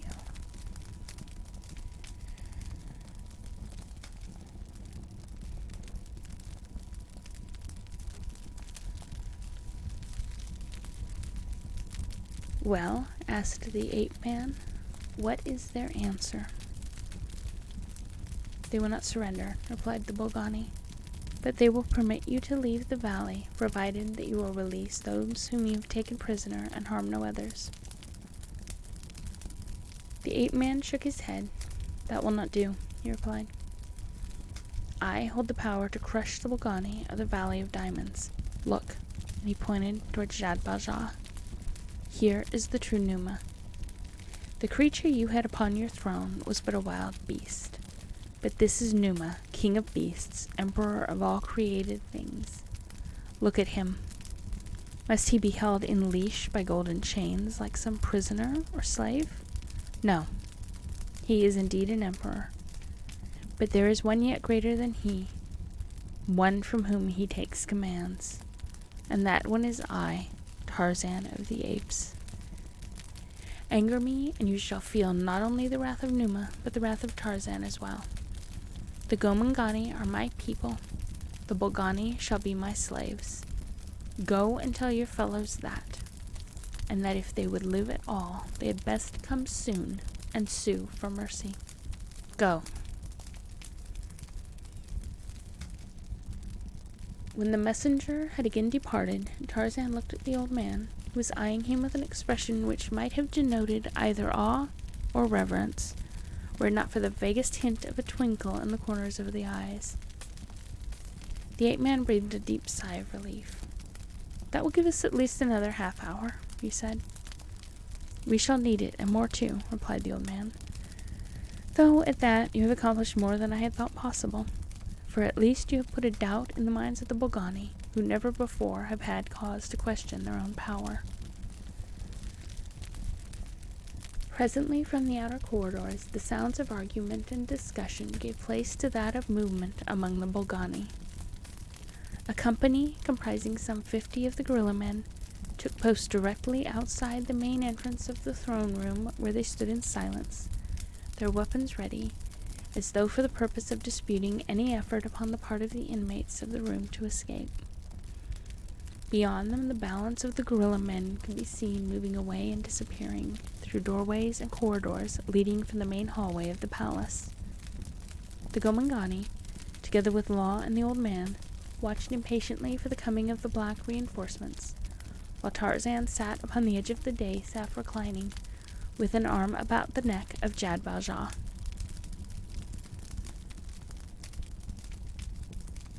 You got 60 points. Yeah, the points thing is new, but when you gather, it gives points every so often, and when you get enough points, you can unlock the sub emotes. There's different kinds of points. There's the points that Streamlabs is accumulating for you. That's the ranking. But then if you look at the bottom underneath the message thing, and there's like a little bubbly thing, and that's channel points. And those you can redeem to unlock sub emotes. Who is Law and why is Tarzan rescuing her? Okay, back, because this is my 4th stream reading this story. Because this story is longer than I thought. Law is the queen of Opar.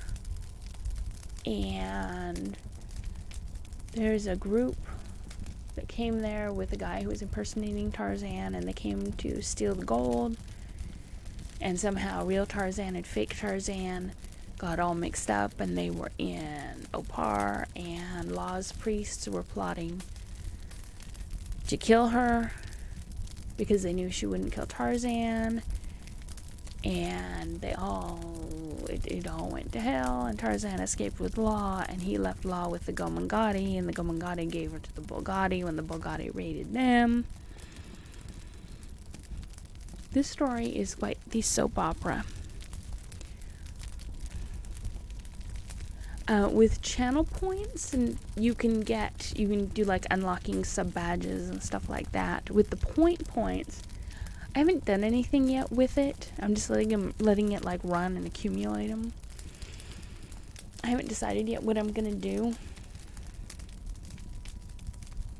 I'm probably going to. I started making, besides my soap, some little perfumes for the different the campfire through the seasons. My little scents. And I'm probably eventually gonna have it to where, like, with a certain amount of scents, with a certain amount of points, I will mail out a little bottle of our special campfire club perfume. I wouldn't call it perfume. It's just like a body scent. It is a scent. And I'll probably do some other stuff. Because I haven't decided what I'm going to do yet with channel points. But there will definitely be an ability to redeem stuff. Redeem points for stuff. Now that I have discovered how the post office and the grocery store works. A merciful tribal lady that is now Tarzan friend. Yes. In the previous stories in this series, there's way too many Tarzan books. Tarzan meets Law, and I don't remember all of it because we made up an entirely alternate story to it. And we were so focused on the mighty Bins, it was Tarzan's father, that the actual story is lost forever in my brain.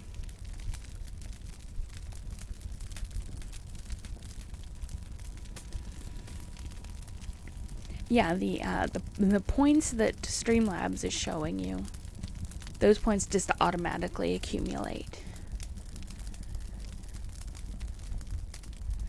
And then, like I said, the channel points, which I think Streamlabs... See, I know when you say points, you're getting 2. What Kitty Little is giving you is the points that just accumulate automatically for the time you spend in the stream. The channel points are the ones that I know when you get up to 900, I think it's 900, you can unlock one of the sub emojis without being subscribed. Oh, see, somebody redeemed their points. Oh, my little angel.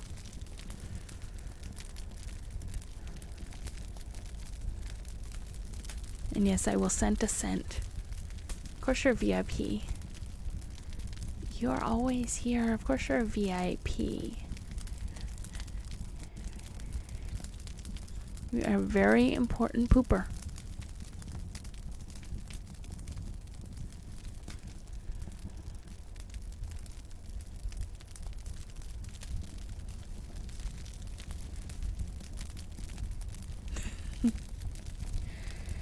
Alright, back to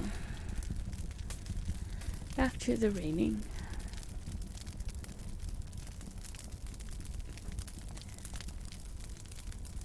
They are up to something, said the old man. We must watch carefully against a surprise. If the blacks would but come now, while the doorway is held by only 50, we should overcome them easily, and have, I do verily believe, some slight chance of escaping from the palace grounds. Your long residence here, said Tarzan, has filled you with the same senseless fear of the Bolgani that the Gomangani hold. From the attitude of mind which you hold towards them, one would think them some manner of supermen. They are only beasts, my friend, and if we remain loyal to our cause, we shall overcome them.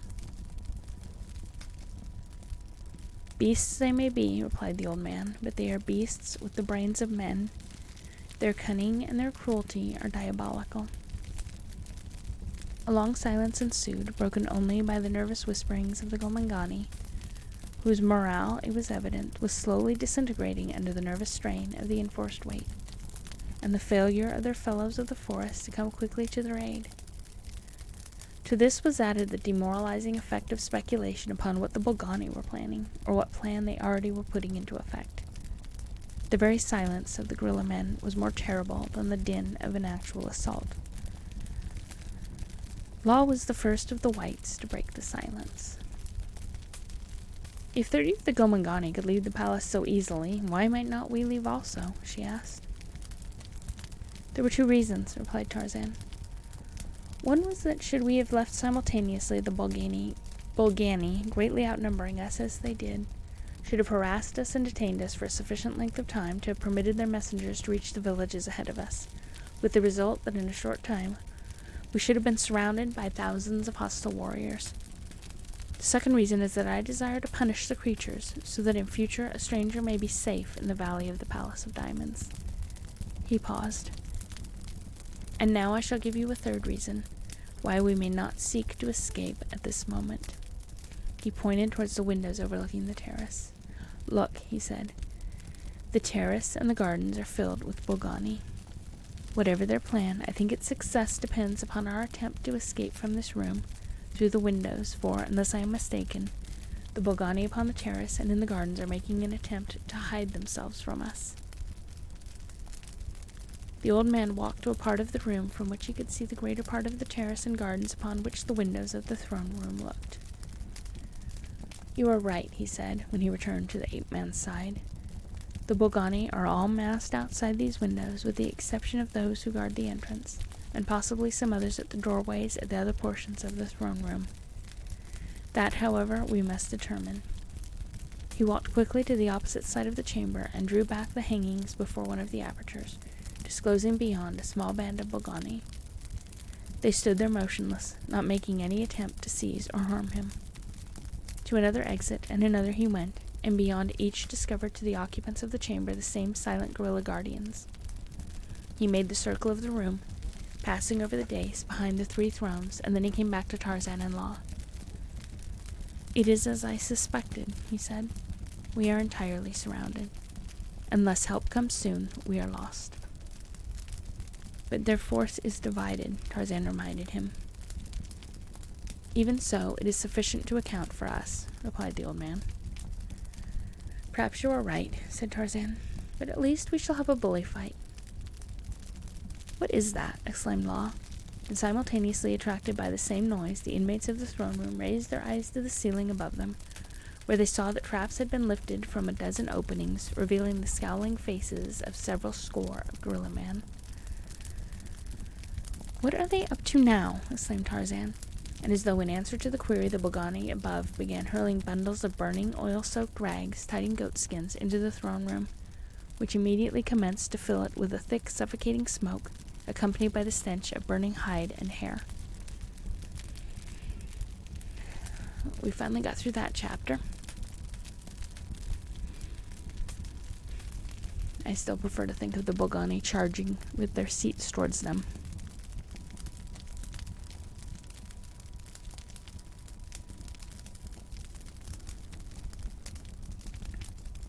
But yet we made it through that chapter at least.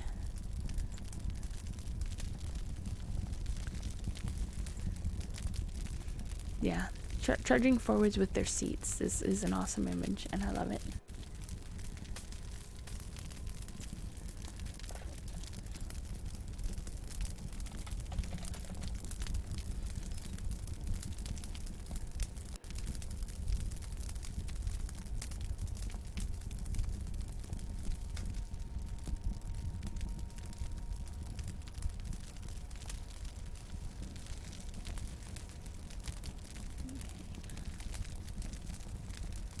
See where. Chapter 15, The Map of Blood. This story is never going to end. After Esteban and Owaza had buried the gold, they returned to the spot where they had left their 5 boys, and proceeded with them to the river, made camp for the night. Here they discussed their plans, deciding to abandon the balance of the party to reach the coast as best they might, while they returned to another section of the coast where they could recruit sufficient porters to carry out the gold. Do all the chapters have such dramatic titles? Yes. Clickbait was strong even back then.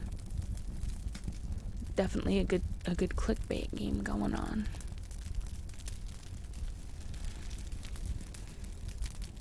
There are dramatic titties too. It's fine. We can discuss that. The channel's marked mature.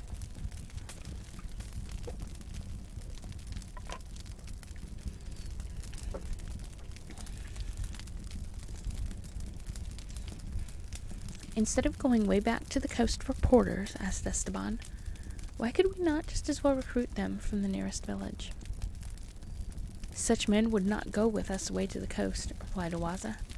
They are not porters. At best, they would but carry our gold to the next village. Good night, Zoiku. I hope you have a good evening. And we will see you next time. Take care of yourself, friend.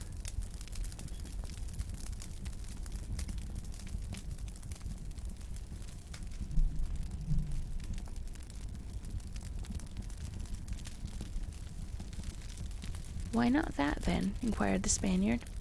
And at the next village we could employ porters to carry us on still, till we could employ other men to continue on with us. Owaza shook his head. It is a good plan, Bwana, but we cannot do it, because we have nothing with which to pay our porters. Esteban scratched his head. You were right, he said. But it would save us that damnable trip to the coast and return. They sat for some moments in silence, thinking. I have it, at last exclaimed the Spaniard. Even if we had the porters now, we could not go directly to the coast for fear of meeting Flora Hawk's party. We must let them get out of Africa before we take the gold to the coast. 2 months will be none too long to wait, for they are going to have a devil of a time getting to the coast at all with that bunch of mutinous porters. While we are waiting, therefore, let us take one of the ingots of gold to the nearest point at which we can dispose of it for trade goods. Then we can return and hire porters to carry it from village to village. The Bwana speaks words of wisdom, replied Owaza. It is not as far to the nearest trading post as it is back to the coast, and thus we shall not only save time, but also many long, hard marches. In the morning, then, we shall return and unearth one of the ingots. But we must be sure that none of your men accompanies us, for no one must know until it is absolutely necessary where the gold is buried. When we return for it, of course, then others must know too, but inasmuch as we shall be with it constantly thereafter, there will be little danger of its being taken from us.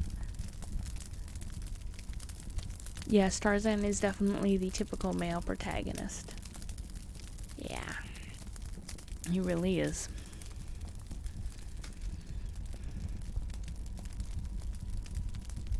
And so, upon the following morning, the Spaniard and Owaza returned to the buried treasure, where they unearthed a single ingot.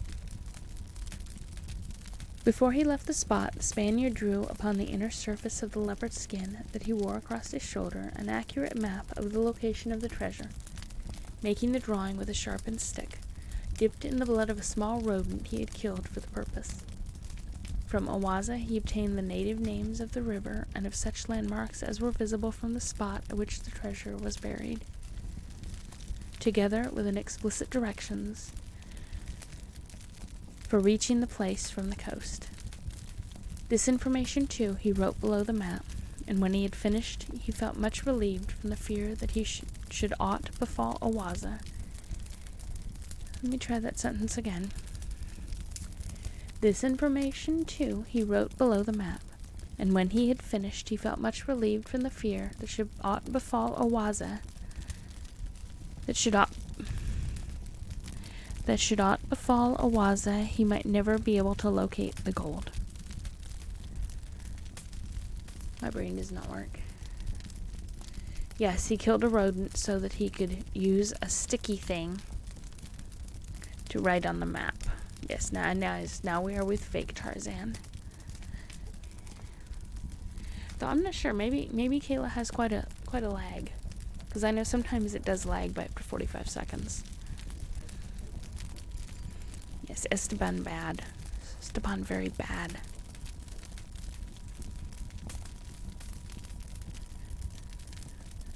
When Jane Clayton reached the coast to take passage for London, she found awaiting her a wire stating that her father was entirely out of danger, and that there was no necessity for her coming to him.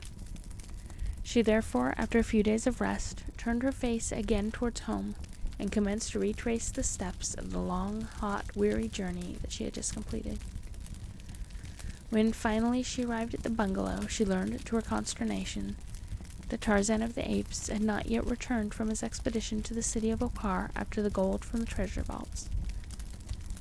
She found Korak, evidently much exercised, but unwilling to voice a doubt as to the ability of his father to care for himself.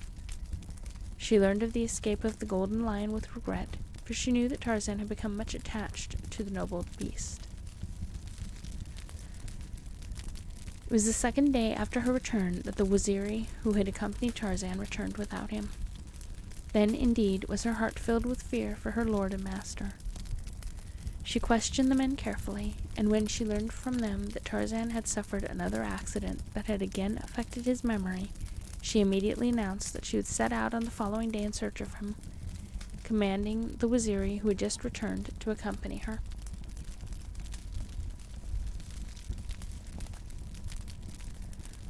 Korak attempted to dissuade her, but failing in that, insisted upon accompanying her. "We must not all be away at once," she said. You remain here, my son. If I fail, I shall return and let you go." "I cannot let you go alone, mother," replied Korak. "I am not alone when the Waziri are with me," she laughed. "And you know perfectly well, boy, that I am as safe anywhere in the heart of Africa with them as I am here at the ranch." Yes, I suppose so," he replied. "But I wish I might go, or that Miriam were here."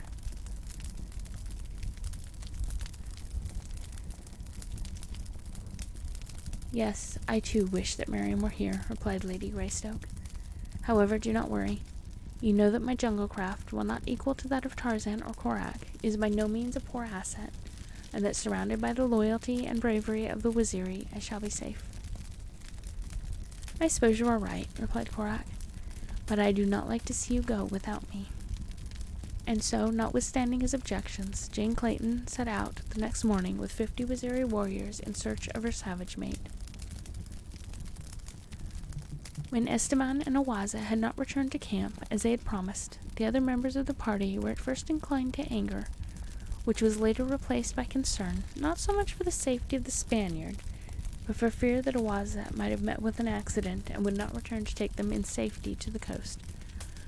For of all the blacks, he alone seemed competent to handle the surly and mutinous carriers. The men scouted the idea that Awaza had become lost, and were more inclined to the opinion that he and Esteban had deliberately deserted them. Louvigny, who acted as head man in Awaza's absence, had a theory of his own.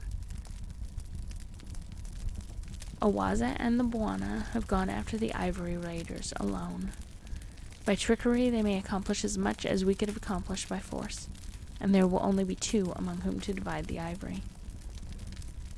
"But how may 2 men overcome a band of raiders?" inquired Flora skeptically. You do not know Awaza, answered Luvini. If he can gain the ears of their slaves, he will win them over. And when the Arabs see that he who accompanies Awaza and who fights at the head of the mutinous slaves is Tarzan of the Apes, they will flee in terror. I believe he is right, muttered Krasky. It sounds just like the Spaniard. And then suddenly he turned upon Luvini. Can you lead us to the raiders' camp? He demanded.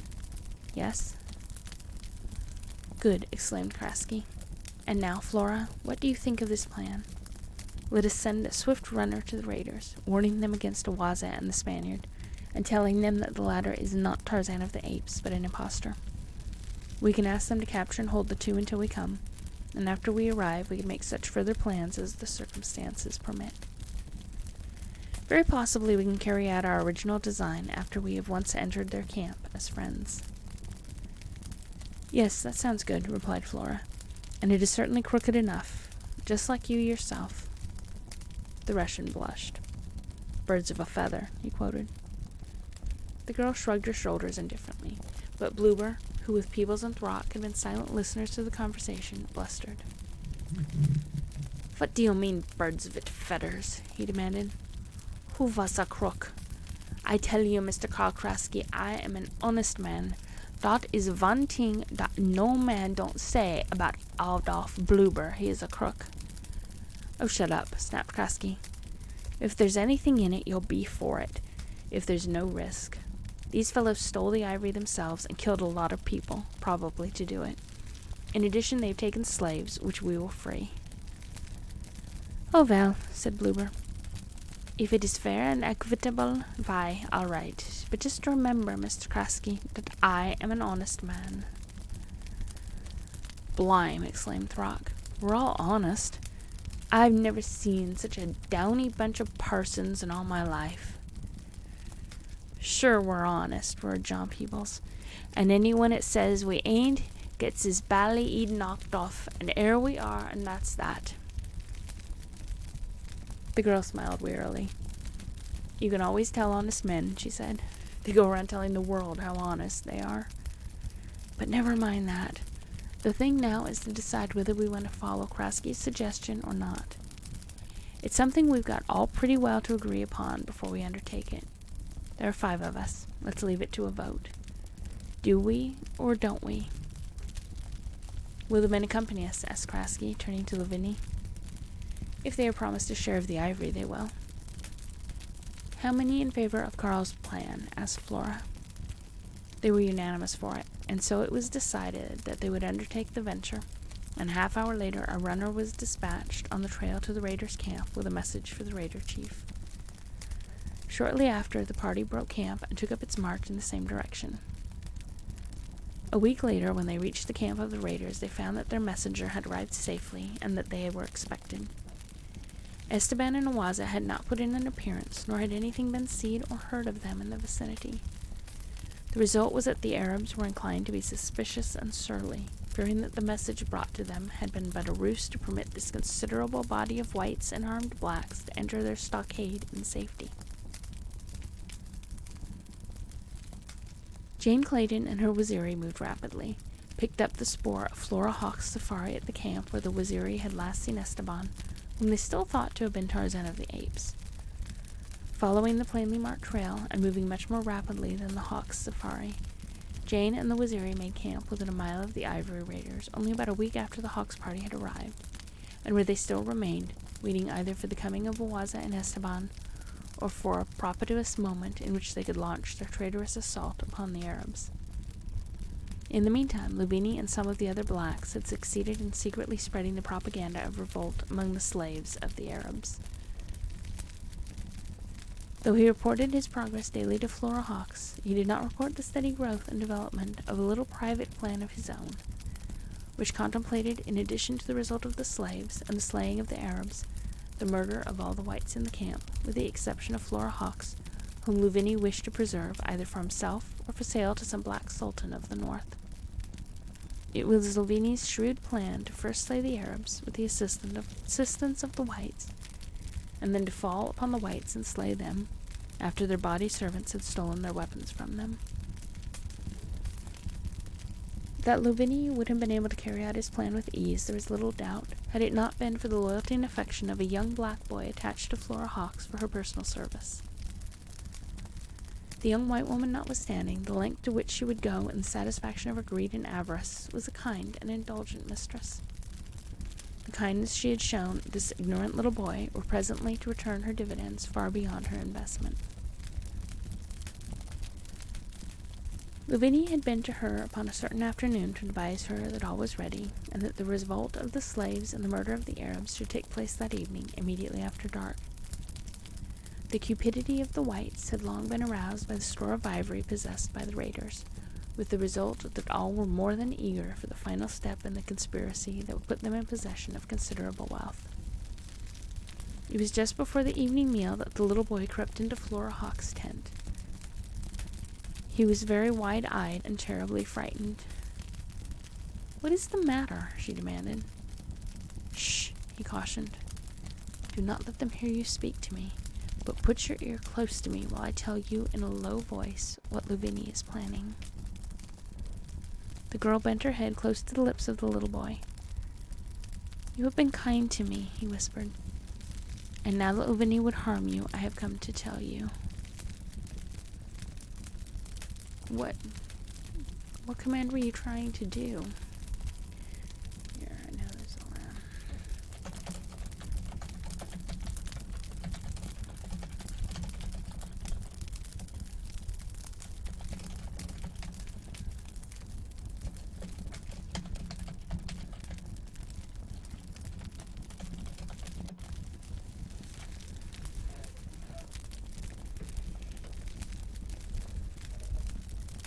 "What do you mean?" exclaimed Flora, in a low voice. "I mean that Lavinia, after the Arabs are killed, has given orders that the black boys kill all the white men and take you prisoner. He intends to either keep you for himself or sell you in the north for a great sum of money." "But how do you know all this?" demanded the girl. "All the blacks in camp know it," replied the boy. "I was to have stolen your rifle and your pistol, as each of the boys will steal the weapons of his white master." The girl sprang to her feet. "I'll teach him a lesson," she cried, seizing her pistol and striding toward the flap of the tent. The boy seized her about the knees and held her. "No, no," he cried. "Do not do it. Do not say anything. It will only mean that they will kill the white men sooner and take you prisoner just the same. Every black boy in the camp is against you.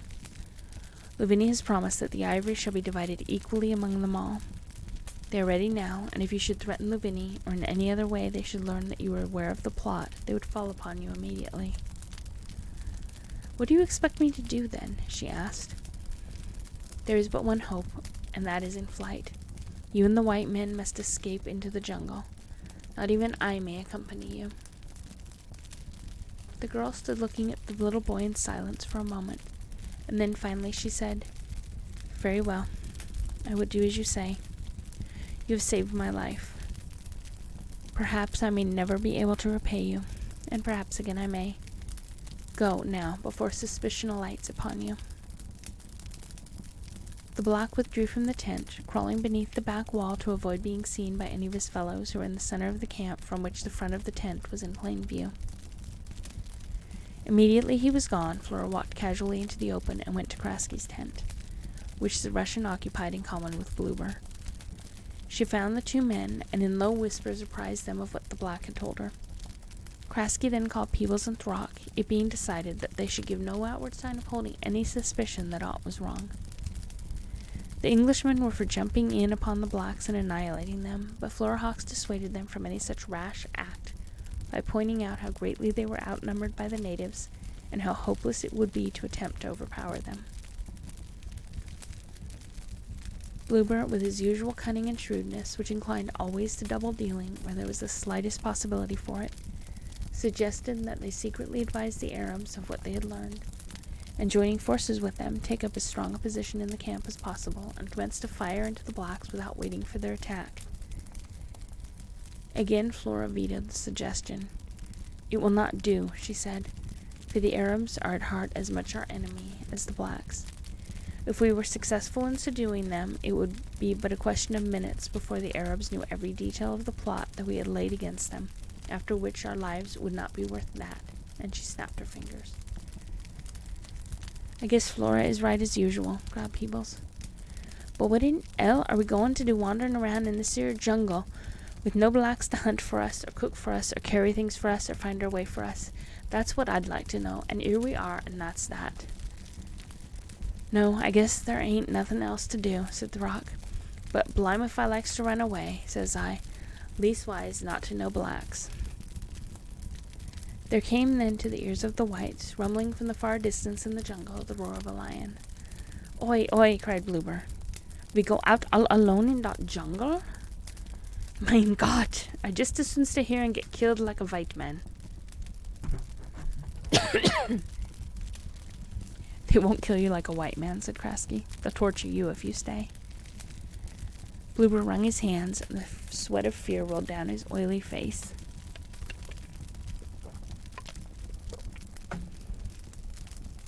Oi, why did I done it? Why did I done it? He wailed. Why didn't I stay home in London where I belonged? Shut up, snapped Flora. Don't you know that if you do anything to arouse the suspicion of these fellows, they will be on us at once? There is only one thing for us to do, and that is to wait until they precipitate the attack upon the Arabs.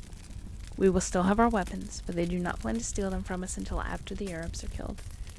In the confusion of the fight, we must make our escape into the jungle, and after that, God knows, and God help us. Yes, blubbered Bloober, who was in a blue funk. God help us.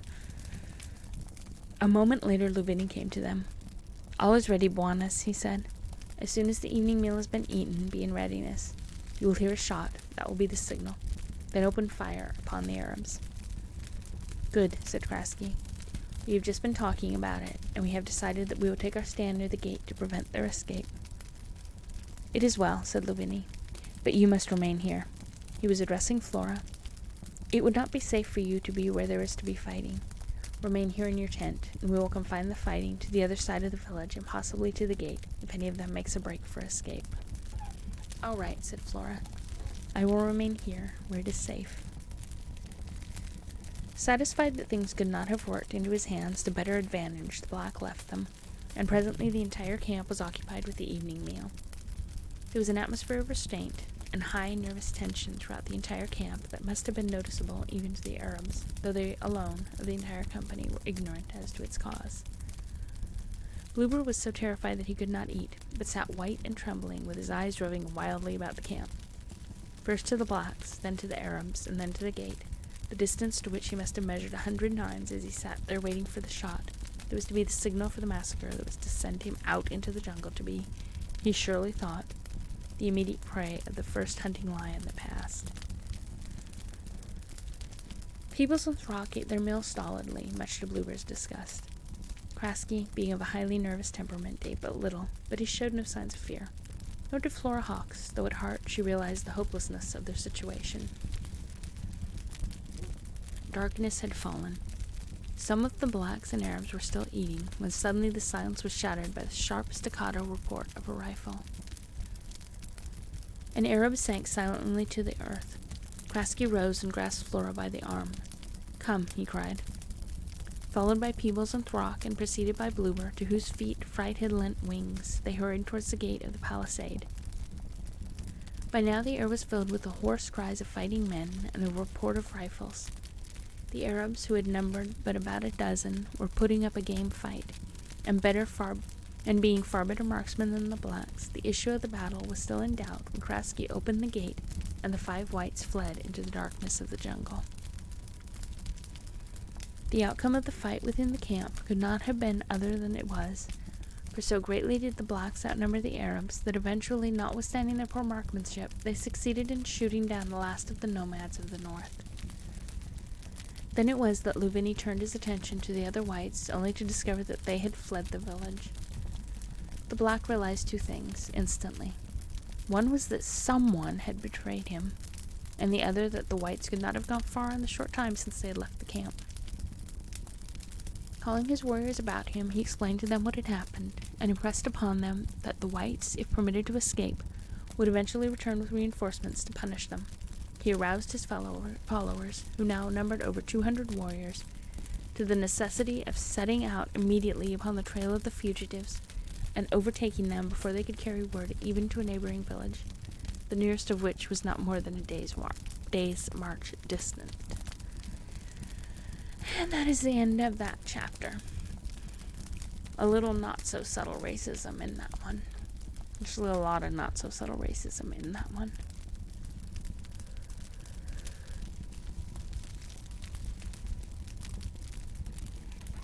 You guys want more story?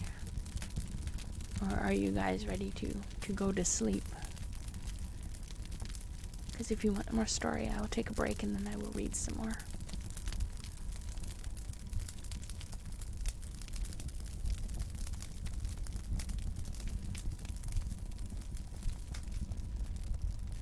You are still awake. Okay, I am going to take a break and go get some more water and see what's going on in the world outside of this room. And I will be back. Okay, it won't be a very long break. You all go get some water too. Get a kitty to snuggle with or some food or whatever you need.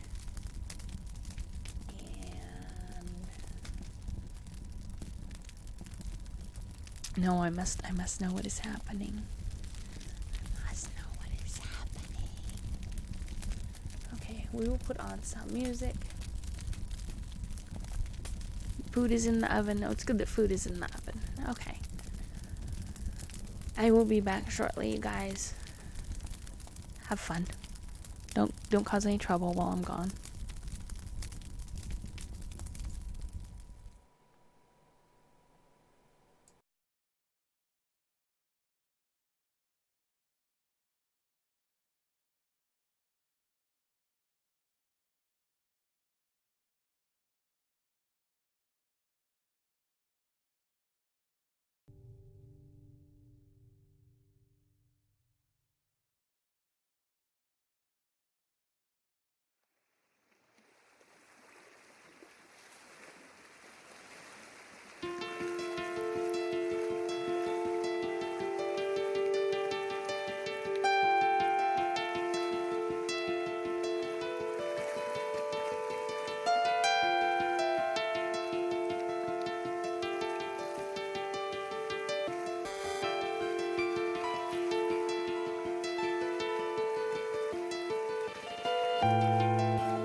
One of these days I'm gonna learn that I have to unmute the microphone before I speak.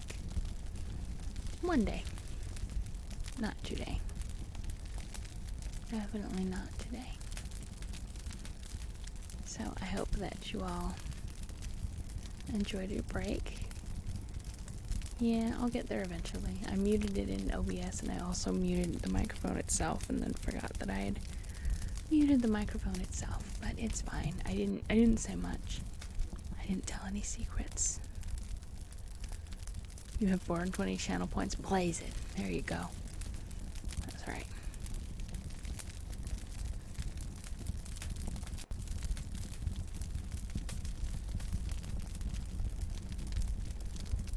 I don't even know how it determines channel points. I just know that occasionally it like gives everybody 100 points or 300 points.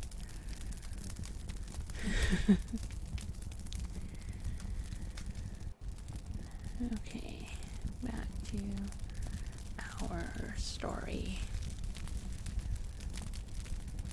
where the racism has become far less casual, and there's a lot of bloodshed, and we briefly saw the golden lion again.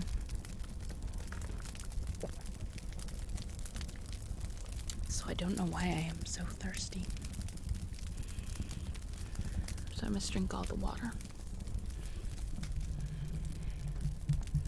The racism is definitely going steady now, yes.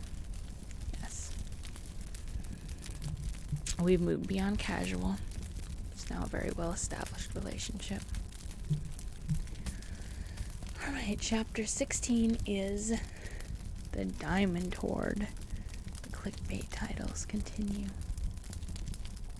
Should we take bets now as to whether or not there's any actual diamonds or any actual hoard? Because I'm betting no. And why will my phone not stop sending me notifications? Bad phone. Bad. Bad. Okay. Turning off the Wi-Fi. Yeah, that's true. There probably will be hoards. Well, hoard, H-O-R-D-E, yes, but this is hoard, H-O-A-R-D. I don't think there's going to be that kind of a hoard.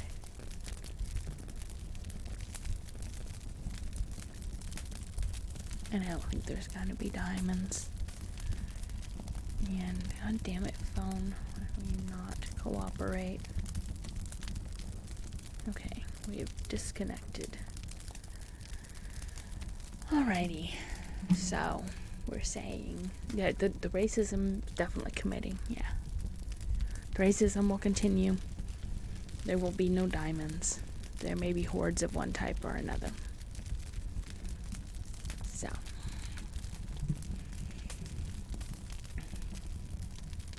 As the primitive smoke bombs filled the throne room of the Tower of the Emperors with their suffocating fumes, the Gomangani clustered about Tarzan, begging him to save them, for they too had seen the masked Bolgani before every entrance, and the great body of them waited in the gardens and upon the terrace without.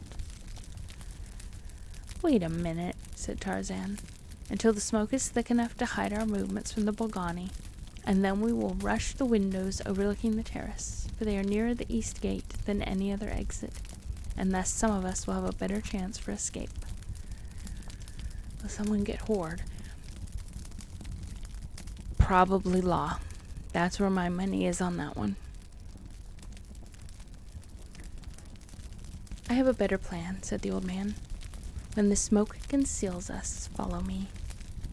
There is one exit that is unguarded, probably because they do not dream that we would use it. When I passed over the days behind the throne, I took occasion to note that there were no Bolgani guarding it." "Where does it lead?" asked Tarzan. "Into the basement of the Tower of Diamonds, the tower in which I discovered you. That portion of the palace is nearest to the east gate, and if we can reach it before they suspect our purpose, there will be little doubt that we can reach the forest at least." "Splendid," ejaculated the ape-man. "It will not be long now before the smoke hides us from the Bolgani." In fact, it was so thick by this time that the occupants of the throne room were finding difficulty in breathing. Many of them were coughing and choking, and the eyes of all were watering from the effects of the acrid smoke. And yet they were not entirely hidden from the observation of the watchers all about them. "I don't know how much more of this we can stand," said Tarzan. "I have about all I care for now." "It is thickening up a bit," said the old man. "Just a moment more, and I think we can make it unseen." "I can stand it no longer," cried La. "I am suffocating, and I am half blinded." See, now you understand why my channel is rated mature. It's not even me. It's the books I read. Books from the turn of the century. This should be far more family friendly. What happened to those morals? "Very well," said the old man. "I doubt if they can see us now. It is pretty thick. Come, follow me." And he led the way up the steps of the dais and through an aperture behind the thrones, a small opening hidden by hangings. The old man went first, and then La, followed by Tarzan and Jad Balja, who had about reached the limit of his endurance and patience, so that it had been with difficulty that Tarzan had restrained him, and who now was voicing his anger in deep growls which might have apprised the Bolgani of their avenue of escape. Behind Tarzan and the lion crowded the coughing Gomangani, but because Jad Balja was just in front of them, they did not crowd as closely upon the party ahead of them as they probably would have done otherwise. The aperture opened into a dark corridor which led down a flight of rough steps to a lower level, and then straight through utter darkness for the rather considerable distance which separated the Tower of Diamonds from the Tower of the Emperors. So great was their relief at escaping the dense smoke of the throne room that none of the party minded the darkness of the corridor, but followed patiently the lead of the old man, who had explained that the first stairs down which they had passed were the only obstacles to be encountered in the tunnel.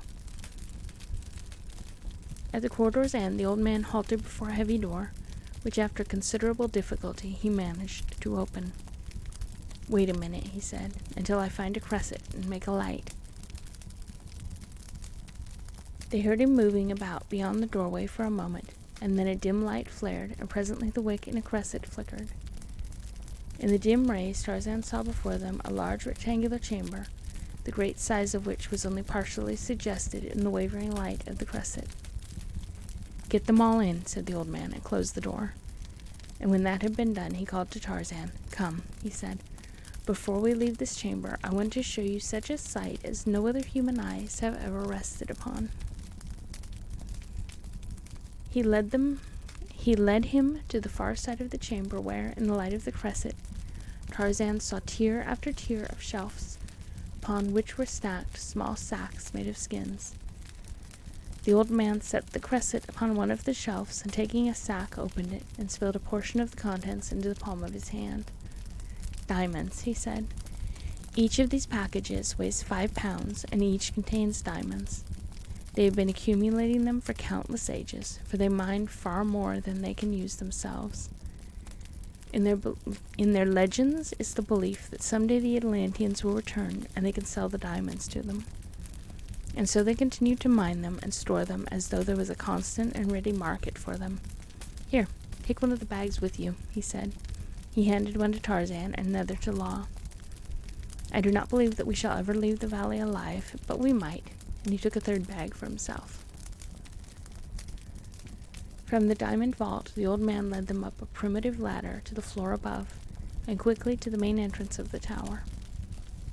Only 2 heavy doors, bolted upon the inside, now lay between them and the terrace, a short distance beyond which the east gate swung open.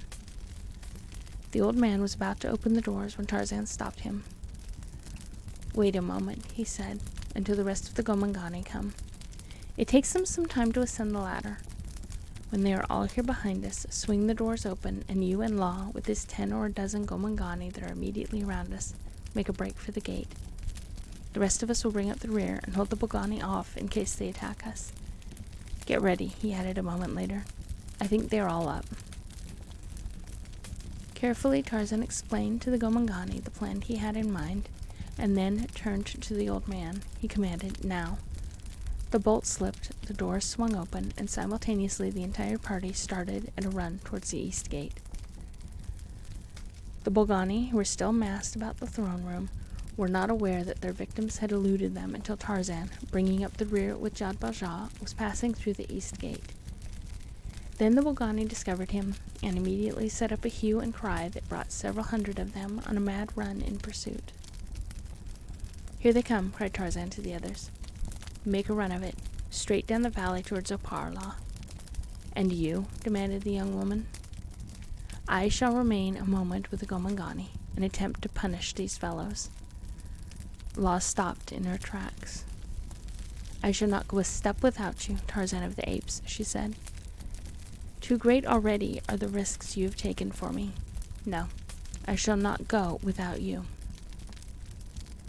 The ape-man shrugged. "As you will," he said. "Here they come." With great difficulty he rallied a portion of the Gomangani who, once through the gate, seemed imbued but with a single purpose, and that to put as much distance between the Palace of Diamonds and themselves as possible. Perhaps 50 warriors rallied to his call, and with these he stood in the gateway towards which several hundred Bolgani were now charging. The old man came and touched Tarzan on the arm. "You had better fly," he said. "The Gomangani will break and run at the first assault." "We will gain nothing by flying," said Tarzan, "for we should only lose what we have gained with the Gomangani, and then we should have the whole valley about us, like hornets." He had scarcely finished speaking when one of the Gomangani cried, "Look, look, they come," and pointed along the trails into the forest. "And just in time, too," remarked Tarzan, as he saw the first of a swarm of Gomangani pouring out of the forest towards the east gate. "Come," he cried to the advancing blacks. "The Bolgani are upon us. Come and avenge your wrongs." Then he turned, and calling to the blacks around him, leapt forward to meet the onrushing gorilla men. Behind them wave after wave of Gomangani rolled through the east gate of the Palace of Diamonds, carrying everything before them to break at last like surf upon the wavering wall of Bolgani, was being restlessly hurled back against the palace walls. The shouting and the fighting and the blood worked Jad Bajah into such a frenzy of excitement that Tarzan with difficulty restrained him from springing upon friend and foe alike, with the result that it required so much of the ape-man's time to hold in leash his ferocious ally that he was able to take but little part in the battle. Yet he saw that it was going his way, and that, but for the occurrence of some untoward event, the complete defeat of the Bolgani was assured. Nor were his deductions erroneous. So frantic were the Gomangani with the bloodlust of revenge, and so enthused by the first fruits of victory, that they went fully as mad as Jad Bajah himself. They neither gave nor asked quarter, and the fighting ended only when they could find no more Bolgani to slay. The fighting over, Tarzan, with Law and the old man, returned to the throne room, from which the fumes of the smoke bombs had now disappeared. To them they summoned the head man of each village, and when they had assembled before the dais, above which stood the 3 whites, with the great black-maned lion Jad Bajah, Tarzan addressed them. "Gomangani of the valley of the Palace of Diamonds," he said, "you have this night won your freedom from the tyrannical masters that have oppressed you since far beyond the time the oldest of you may remember. For so many countless ages have you been oppressed that there was never developed among you a leader capable of ruling you wisely and justly. Therefore you must select a ruler from another race than your own." You, cried voice after voice as the headmen clamored to make Tarzan of the Apes their king. "No," cried the ape-man, holding up his hand for silence. "But there is one here who has lived long among you, and who knows your habits and your customs, your hopes and your needs better than any other. If he will stay with you and rule you, he will, I am sure, make a good king." And Tarzan pointed to the old man. The old man looked at Tarzan in bewilderment. "But I want to go away from here," he said. "I want to get back into the world of civilization from which I have been buried all these years." "You do not know what you are talking about," replied the ape-man. "You have been gone very long. You will find no friends left back there from whence you came. You will find deceit and hypocrisy and greed and avarice and cruelty. You will find that no one will be interested in you, and that you will be interested in no one there. I, Tarzan of the Apes, have left my jungle and gone to the cities built by men, but always I have been disgusted and been glad to return to my jungle, to the noble beasts that are honest in their loves and in their hates, to the freedom and genuineness of nature. If you return, you will be disappointed, and you will realize that you have thrown away an opportunity of accomplishing a work well worth your while. These poor creatures need you. I cannot remain to guide them out of darkness, but you may, and you may so mold them that they will be an industrious, virtuous, and kindly people, not untrained, however, in the arts of warfare. For when we have that which is good, there will always be those who are envious and who, if they are more powerful than we, will attempt to come and take what we have by force. Therefore, you must train your people to protect their country and their rights, and to protect them they must have the ability and the knowledge to fight successfully, and the weapons wherewith to wage their wars. You speak the truth, Tarzan of the Apes, replied the old man. There is nothing for me in that other world, so if the Gomangani wish me to be their chief, I will remain here. The headmen, when he questioned them, assured Tarzan that if they could not have him for chief, they would be very glad to have the old man, whom they all knew, either by sight or reputation, as one who had never perpetrated any cruelties upon the Gomangani. The few surviving Bolgani who had taken refuge in various parts of the palace were sought out and brought to the throne room. Here they were given the option of remaining in the valley as slaves, or leaving the country entirely. The Gomangani would have fallen upon them and slain them, but their new king would not give permit. But where shall we go if we leave the valley of the Palace of Diamonds? Asked one of the Bolgani. Beyond the cities of Opar, we know not what exists, and in Opar we find only enemies. Tarzan sat eyeing them quizzically and in silence. For a long time he did not speak. Several of the Gomangani headmen and others of the Bolgani made suggestions for the future of the gorilla men. Finally, the ape-man arose and nodded towards the Bolgani. There are about 100 of you, he said. You are powerful creatures and should be ferocious fighters. Beside me sits Law, the high priestess and queen of Opar. A wicked priest, usurping her power, has driven her from her throne, but tomorrow we march upon Opar with the bravest Gomangani of the Valley of the Palace of Diamonds, and there we punish Kaj, the high priest, who has proven a traitor to his queen, and Law once more ascends the throne of Opar. But where the seeds of treason have once been broadcast, the plant may spring up at any time, and where least expected. It will be long, therefore, before Law of Opar may have full confidence in the loyalty of her people, a fact which offers you an opportunity and a country. Accompany us, therefore, to Opar, and fight with us to replace Law upon her throne, and then, when the fighting is over, remain there as Law's bodyguards to protect her, not only from enemies without, but from enemies within. The Bolgani discussed the matter for several minutes, and then one of them came to Tarzan. We will do as you suggest, he said. And you will be loyal to Law? Asked the ape-man. A Bolgani is never a traitor, replied the gorilla man. Good, exclaimed Tarzan. And you, Law, are you satisfied with this arrangement? I accept them in my service, replied she. Early the next morning, Tarzan and Law set out with 3,000 Gomangani and 100 Bolgani to punish the traitorous Kaj. There was little or no attempt at strategy or deception. They simply marched down through the valley of the Palace of Diamonds, descended the rocky ravine into the valley of Opar, and made straight for the rear of the Palace of Law. A little gray monkey, sitting among the vines and creepers upon the top of the temple wall, saw them coming. He cocked his head, first upon one side and then upon the other, and became so interested and excited that for a moment he forgot to scratch his belly, an occupation he had been assiduously pursuing for some time.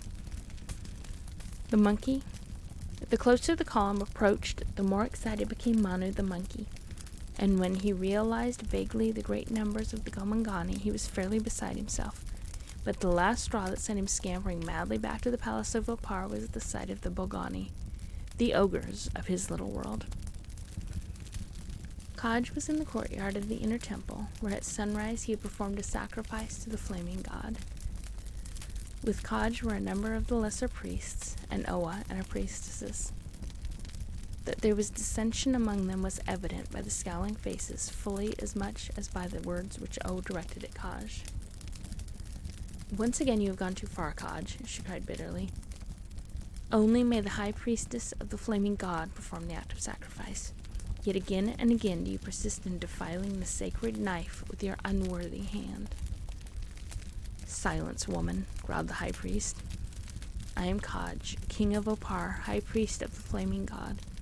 You are what you are only because of the favor of Kaj.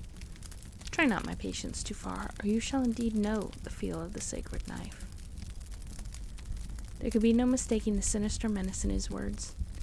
Several of those about him could ill conceal the shocked surprise they felt at his sacrilegious attitude towards their high priestess. However little they thought of Oa, the fact remained that she had been elevated to the highest place among them, and those who believed that Law was dead, as Kaj had taken great pains to lead them all to believe, gave in full to Oa the reverence which her high office entitled her to. "Have a care, Kaj," warned one of the older priests. "There is a limit beyond which not even you may pass." "How dare you threaten me?" cried Kaj, the maniacal fury of fanaticism gleaming in his eyes. "You dare threaten me, Kaj, the high priest of the flaming god?" And as he spoke, he leapt towards the offending man, the sacrificial knife raised menacingly above his head. And just at that moment, a little gray monkey came chattering and screaming through an embrasure in the wall overlooking the court of the temple. The Bolgani, he shrieked. They come! Kaj stopped and wheeled towards Manu, the hand that held the knife dropping at his side. "You saw them, Manu?" he asked. "You are speaking the truth? If this is another of your tricks, you will not live to play another joke upon Kaj." "I speak the truth," chattered the little monkey. "I saw them with my own eyes." "How many of them are there?" asked Kaj. "And how near to Opar have they come?" "There are as many as the leaves upon the trees," replied Manu, "and they are already close to the temple wall. The Bolgani and the Gomangani, they come as the grasses that grow in the ravines where it is cool and damp." Kaj turned and raised his face towards the sun, and throwing back his head, gave voice to a long-drawn scream that ended in a piercing shriek. 3 times he voiced the hideous cry, and then with a command to the others in the court to follow him, he started at a brisk trot towards the palace proper. As Kaj directed his steps towards the ancient avenue, upon which the palace of Opar faced, there issued from every corridor and doorway groups of the gnarled and hairy men of Opar, armed with their heavy bludgeons and their knives. Screaming and chattering in the trees above them were a score or more of little gray monkeys. "Not here," they cried, "not here," and pointed towards the south side of the city. Like an undisciplined mob, the horde of priests and warriors re-entered the palace at Kaj's heels and retraced their steps towards the opposite side of the edifice. Here they scrambled to the summit of the lofty wall which guarded the palace, just as Tarzan's forces came to a halt outside. "Rocks, rocks!" screamed Kaj, and in answer to his commands, the women in the courtyard below commenced to gather the loose fragments of stone that had crumbled from the wall and from the palace, and to toss them up to the warriors above. "Go away!" screamed Kaj to the army outside his gates. "Go away! I am Kaj, high priest of the flaming god, and this is his temple. Defile not the temple of the flaming god, or you shall know his wrath." Tarzan stepped forward a little ahead of the others and raised his hand for silence. I did love that. Go away. Go away. Maybe that's what the world just needs. Instead of fighting, instead of violence, just go away. Just go away at the attacking armies. It'll be fine. No bloodshed, no waste of weapons. Just go away. "Law, your high priestess and your queen is here," he cried to the Oparians upon the wall. "Kaj is a traitor and an impostor. Open your gates and receive your queen. Give up the traitors to justice, and no harm will befall you.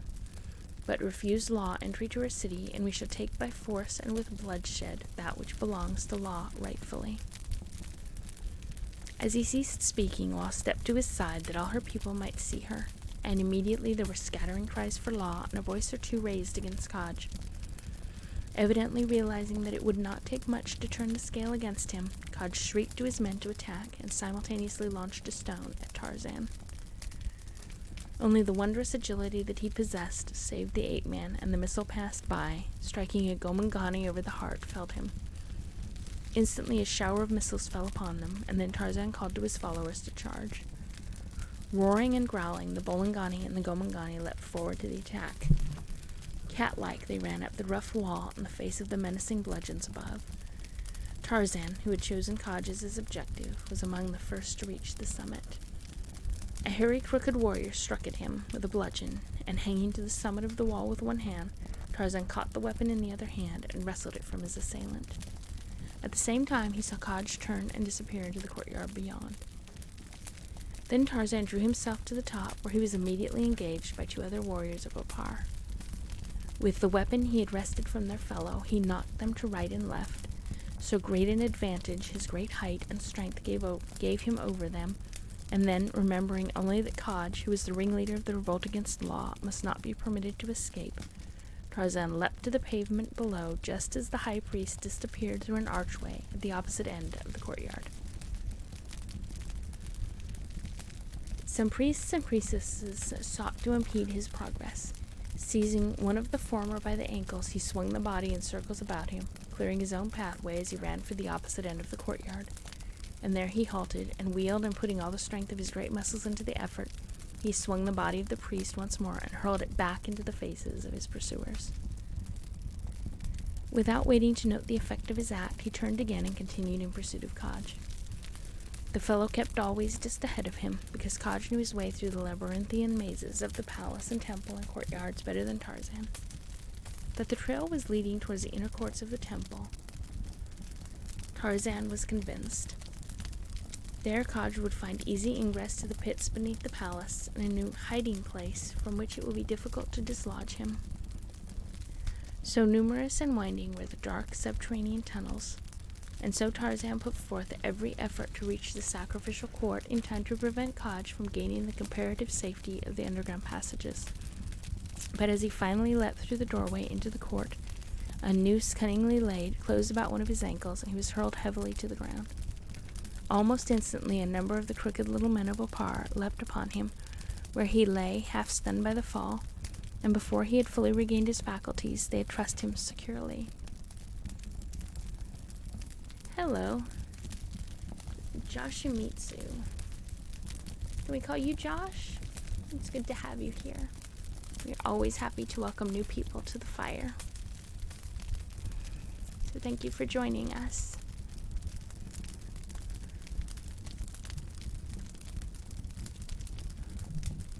Only about half conscious, he felt them raise him from the ground and carry him, and presently he was deposited upon a cold stone surface. Then it was that full consciousness returned to him, and he realized that he lay outstretched once more upon the sacrificial altar of the inner court of the Temple of the Flaming God, and above him stood Kaj, the high priest, his cruel face contorted in a grimace of hate and the anticipation of revenge long deferred. At last, he gloated the creature of hate. This time, Tarzan of the Apes, you shall know the fury not of the Flaming God, but of Kaj, the man. Nor shall there be any wait, nor any interference. He swung the sacrificial knife high above his head. Beyond the point of the knife, Tarzan of the Apes saw the summit of the courtyard wall, and just surmounting it, the head and shoulders of a mighty black-maned lion. Jad Bajah, he cried. Kill, kill. Kaj hesitated, his knife poised on high.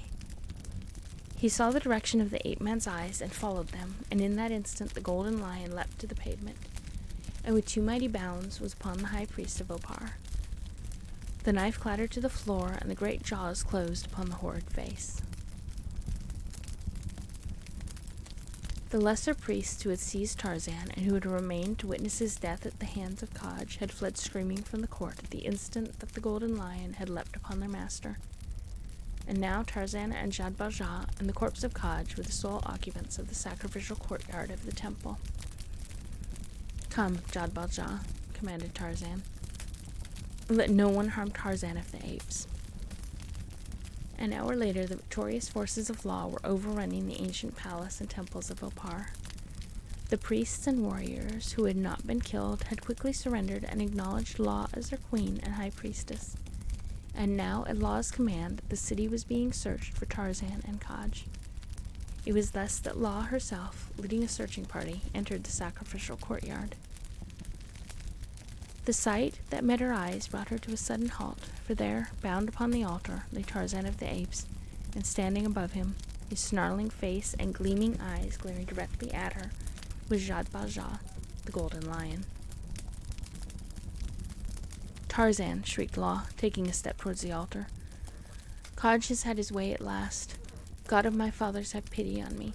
Tarzan is dead." "No," cried the ape-man, "far from dead. Come and release me.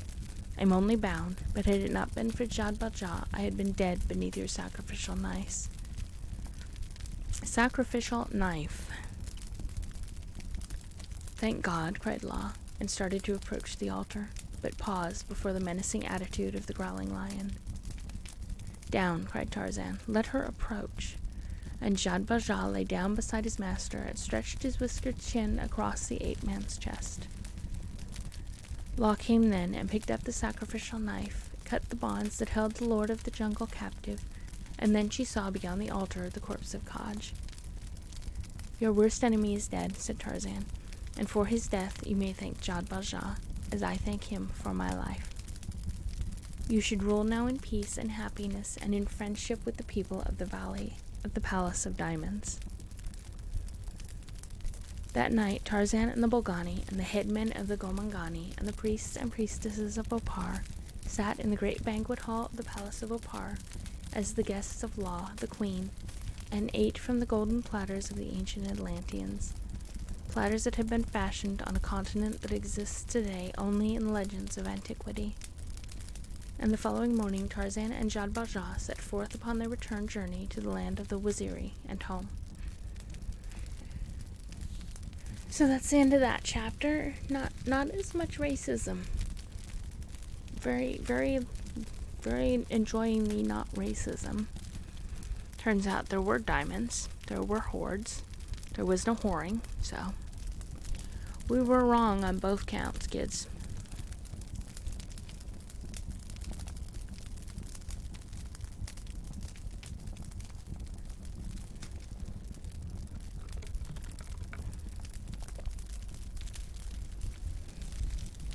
And now it looks like we are rejoining our other group. So we should get the... Yeah, she thought Tarzan was dead. It's like, please. Please.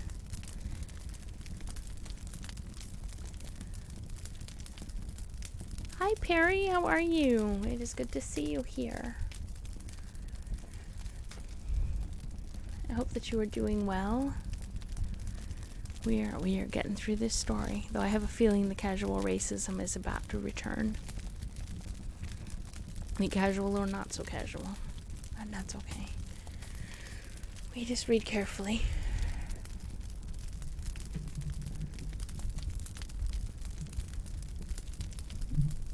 Chapter 17, The Torture of Fire. Okay, now place your bets now. Will there be any torture? Will there be any fire? It's hard to say. We got fooled by the hoard of diamonds, so I don't know. I'm gonna say no. I'm gonna say this is another clickbait title. There shall be no torturing. Now, torture by fire? Maybe. But I'm not sure exactly how you would torture a fire, so we'll find out.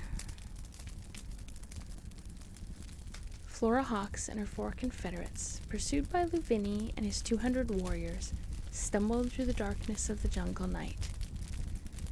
They had no objective, for guided entirely as they had been by the blacks, they knew not where they were and were completely lost. The sole idea dominating the mind of each was to put as much distance between themselves and the camp of the Ivory Raiders as possible. For no matter what the outcome of the battle there might have been, their fate would be the same should the victorious party capture them. They had stumbled on for perhaps half an hour when, during a momentary rest, they heard plainly behind them the sound of pursuit, and again they plunged on in their aimless flight of terror. Presently, to their surprise, they discerned the glow of a light ahead. What could it be? Had they made a complete circle, and was this again the camp they had been fleeing? They pushed on to reconnoiter, until at last they saw before them the outlines of a camp surrounded by a thorn boma, in the center of which was burning a small campfire. About the fire were congregated 100 black warriors, and as the fugitives crept closer, they saw among the blacks a figure standing out clearly in the light of the campfire, a white woman, and behind them rose louder and louder the sound of pursuit. From the gestures and gesticulations of the blacks around the campfire, it was evident that they were discussing the sounds of the battle they had recently heard in the direction of the raiders' camp, for they often pointed in that direction, and now the woman raised her hand for silence, and they all listened, and it was evident that they, too, heard the coming of the warriors who were pursuing Flora Hawks and her confederates. "There is a white woman there," said Flora to the others. "We do not know who she is, but she's our only hope, for those who are pursuing us will overtake us quickly. Perhaps this woman will protect us. Come, I am going to find out." And without waiting for an answer, she walked boldly towards the boma. They had come but a short distance when the keen eyes of the Waziri discovered them, and instantly the boma wall was rigged with bristling spears. "Stop!" cried one of the warriors. "We are the Waziri of Tarzan. Who are you?" "I am an Englishwoman," called Flora in reply. "I and my companions are lost in the jungle. We have been betrayed by our safari. Our head man is pursuing us now with warriors. There are but 5 of us, and we ask your protection." "Let them come," said Jane to the Waziri. As Flora Hawks and the 4 men entered the boma beneath the scrutiny of Jane Clayton and the Waziri, another pair of eyes watched from the foliage of the great tree that overhung the camp upon the opposite side. Gray eyes to which a strange light came as they recognized the girl and her companions. As the newcomers approached Lady Greystoke, the latter gave an exclamation of surprise. "Flora!" she exclaimed in astonishment. "Flora Hawks, what in the world are you doing here?" The girl, startled too, came to a full stop. "Lady Greystoke!" she ejaculated. That apparently was a favorite word of our author. "I do not understand," continued Lady Greystoke. "I did not know that you were in Africa." For a moment the glib Flora was overcome by consternation, but presently her native wit came to her assistance.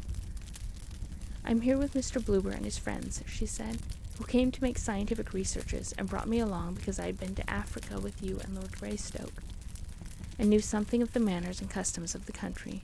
And now our boys have turned against us, and unless you can help us, we are lost." "Are they West Coast boys?" asked Jane.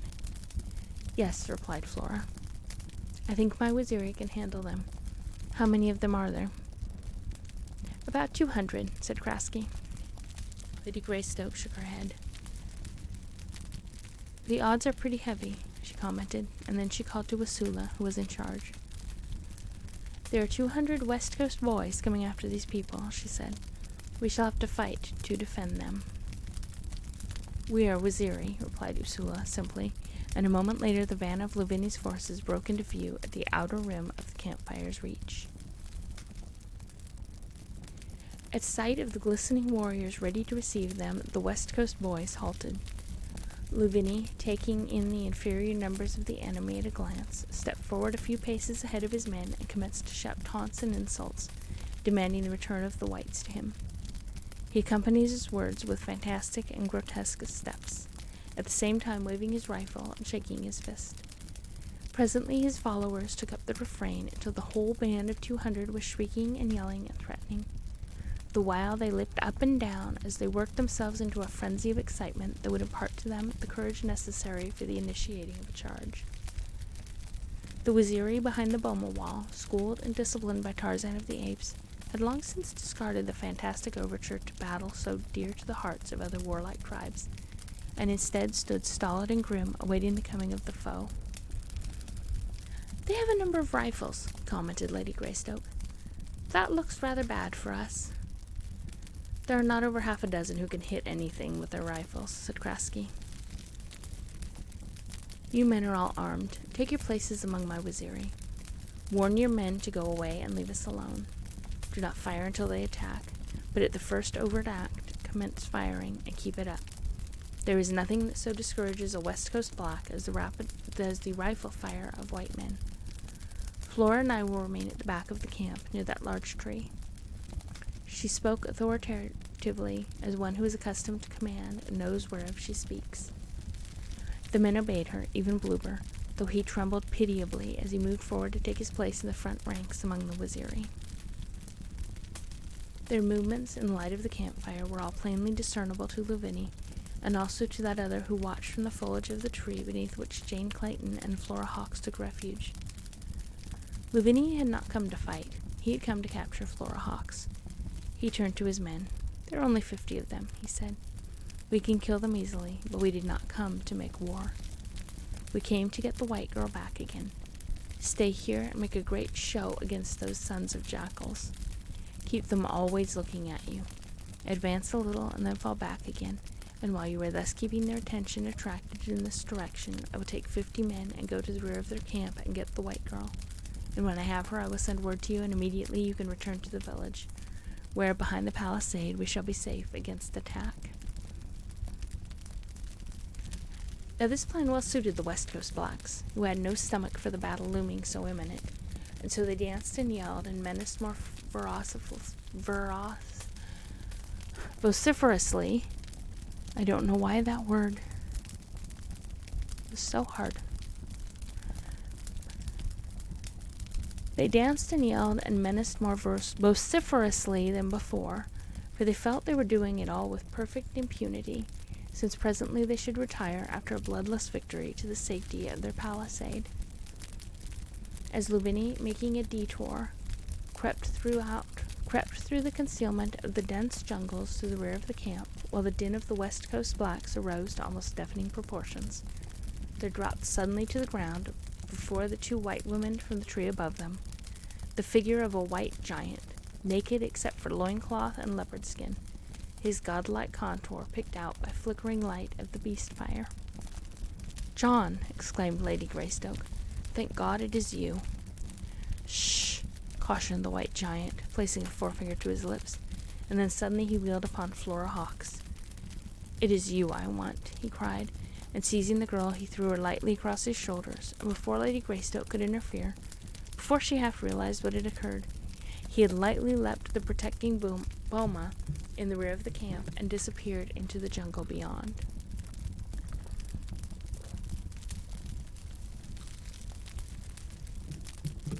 For a moment, Jane Clayton stood reeling as one stunned by an unexpected blow, and then, with a stifled moan, she sank sobbing to the ground, her face buried in her arms. It was thus that Lavinia and his warriors found her, as they crept stealthily over the boma and into the camp in the rear of the defenders upon the opposite side of the beast fire. They had come for a white woman, and they had found one, and roughly dragging her to her feet, smothering her cries with rough and filthy palms, they bore her out into the jungle towards the palisaded village of the Ivory Raiders. 10 minutes later, the white men and the Waziri saw the West Coast blacks retire slowly into the jungle, still yelling and threatening, as though bent on the total annihilation of their enemy. The battle was over without a shot fired or a spear hurled. "Blime," said Throck. "What was all the bloomin' fuss about, anyhow?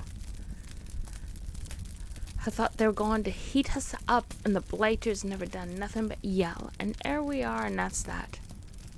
The Jew swelled out his chest. "It takes more as a bunch of blacks to bluff Adolf Bloober," he said pompously. Krasky looked after the departing blacks, and then, scratching his head, turned back towards the campfire. "I can't understand it," he said, and then suddenly, Where are Flora and Lady Greystoke? It was then that they discovered that the two women were missing. The Waziri were frantic. They called the name of their mistress aloud, but there was no reply. "Come," cried Ursula, "we the Waziri shall fight, after all." And running to the boma, he leapt it, and followed by his 50 blacks, set out in pursuit of the West Coast boys. It was but a moment or two before they overtook them, and that which ensued resembled more a rout than a battle. Fleeing in terror towards their palisade with the Waziri at their heels, the West Coast blacks threw away their rifles that they might run the faster, but Luvini and his party had had sufficient start so that they were able to reach the village and gain the safety of the palisade before pursued and pursuers reached it. Once inside the gate, the defenders made a stand, for they realized that if the Waziri entered, they should all be massacred, and so they fought as a cornered rat will fight, with the result that they managed to hold off the attackers until they could close and bar the gate. Built as it had been as a defense against far greater numbers, the village was easy to defend, for there were less than 50 Waziri now, and nearly 200 fighting men within the village to defend it against them. Realizing the futility of blind attack, Ursula withdrew his forces a short distance from the palisade, and there they squatted, their fierce, scowling faces glaring at the gateway, until Ursula pondered schemes for outwitting the enemy, which he realized he could not overcome by force alone. "It is only Lady Greystoke they want," he said. "Vengeance can wait until another day." "But we do not even know that she is within the village," reminded one of his men. "Where else could she be, then?" asked Ursula. "It is true that you may be right. She may not be within the village, but that I intend to find out. I have a plan. See, the wind is from the opposite side of the village. 10 of you will accompany me. The others will advance again before the gate and make much noise and pretend that you are about to attack. After a while the gate will open, and they will come out. That I promise you. I will try to be here before that happens, but if I am not, divide into 2 parties and stand upon either side of the gateway, and let the West Coast blacks escape. We do not care for them. Watch only for Lady Greystoke, and when you see her, take her away from those who guard her. Do you understand?" His companions nodded. "Then come," he said, and selecting 10 men disappeared into the jungle. Luvini had carried Jane Clayton to a hut not far from the gateway to the village.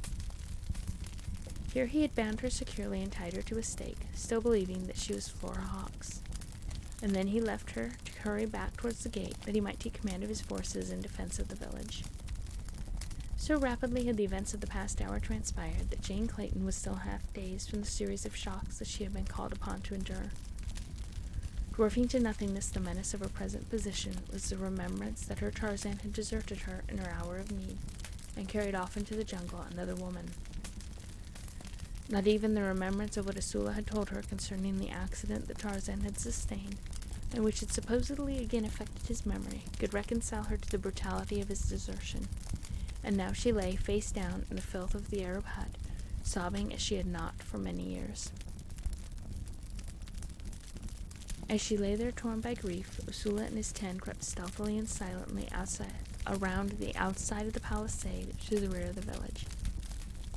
Here they found great quantities of dead brush left from the clearing which the Arabs had made when constructing their village. This they brought and piled along the palisade, close against it, until nearly 3/4 of the palisade upon that side of the village was banked high with it. Finding that it was difficult to prosecute their work in silence, Ursula dispatched one of his men to the main body upon the opposite side of the village, with instructions that they were to keep up a continuous din of shouting to drown the sound of the operations of their fellows. The plan worked to perfection, yet even though it permitted Ursula and his companions to labor with redoubled efforts, it was more than an hour before the brush pile was disposed to his satisfaction. Luvini, from an aperture in the palisade, watched the main body of the Waziri, who were now revealed by the rising of the moon, and finally he came to the conclusion that they did not intend to attack that night, and therefore he might relax his watchfulness and utilize the time in another and more agreeable manner. Instructing the bulk of his warriors to remain near the gate and ever upon the alert, with orders that he be summoned the moment that the Waziri showed any change in attitude, Luvini repaired to the hut in which he had left Lady Greystoke. The black was a huge fellow, with low receding forehead and prognathous jaw, a type of the lowest form of African. As he entered the hut with a lighted torch which he stuck in the floor, his bloodshot eyes gazed greedily at the still form of the woman lying prone before him. He licked his thick lips, and coming closer, reached out and touched her. Jane Clayton looked up, and recoiling in revulsion, shrunk away. At sight of the woman's face, the black looked his surprise. "Who are you?" he demanded, in the pidgin English of the coast. "I am Lady Greystoke, wife of Tarzan of the Apes," replied Jane Clayton. "If you are wise, you will release me at once." Surprise and terror showed in the eyes of Lavinia, and another emotion as well, but which would dominate the muddy brain it was difficult, then, to tell. For a long time he sat gazing at her, and slowly the greedy, gloating expression upon his face dominated and expunged the fear that had at first been written there, and in the changeling Jane Clayton read her doom. With fumbling fingers, Lavinia untied the knots of the bonds that held Jane Clayton's wrists and ankles. She felt his hot breath upon her, and saw his bloodshot eyes and the red tongue that momentarily licked the thick lips. The instant that she felt the last thong with which she was tied fall away, she leapt to her feet and sprang for the entrance to the hut, but a great hand reached forth and seized her, and as Lavinia dragged her back towards him, she wheeled like a mad tigress and struck repeatedly at his grinning, ugly face. By brute force, ruthless and indomitable, he beat down her weak resistance and slowly and surely dragged her closer to him. Oblivious to aught else, deaf to the cries of the Waziri before the gate and to the sudden new commotion that arose in the village, the two struggled, the woman from the first foredoomed to defeat.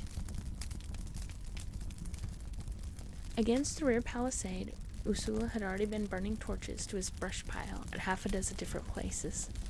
The flames, fanned by a gentle jungle breeze, had leapt almost immediately into a roaring conflagration, before which the dry wood of the palisade crumbled in a shower of ruddy sparks, which the wind carried to the thatched roofs of the huts beyond, until in an incredibly short period of time the village was a roaring inferno of flames. And even as Ursula had predicted, the gates swung open, and the West Coast blacks swarmed forth in terror towards the jungle. Upon either side of the gateway the Waziri stood, looking for their mistress, but though they waited and watched in silence until no more came from the gateway of the village, and until the interior of the palisade was a seething hell of fire, they saw nothing of her. Long after they were convinced that no human being could remain alive in the village, they still waited and hoped. But at last Ursula gave up the useless vigil. "She was never there," he said. "And now we must pursue the blacks and capture some of them, from whom we may learn the whereabouts of Lady Greystoke." It was daylight before they came upon a small band of stragglers, who were in camp a few miles towards the west.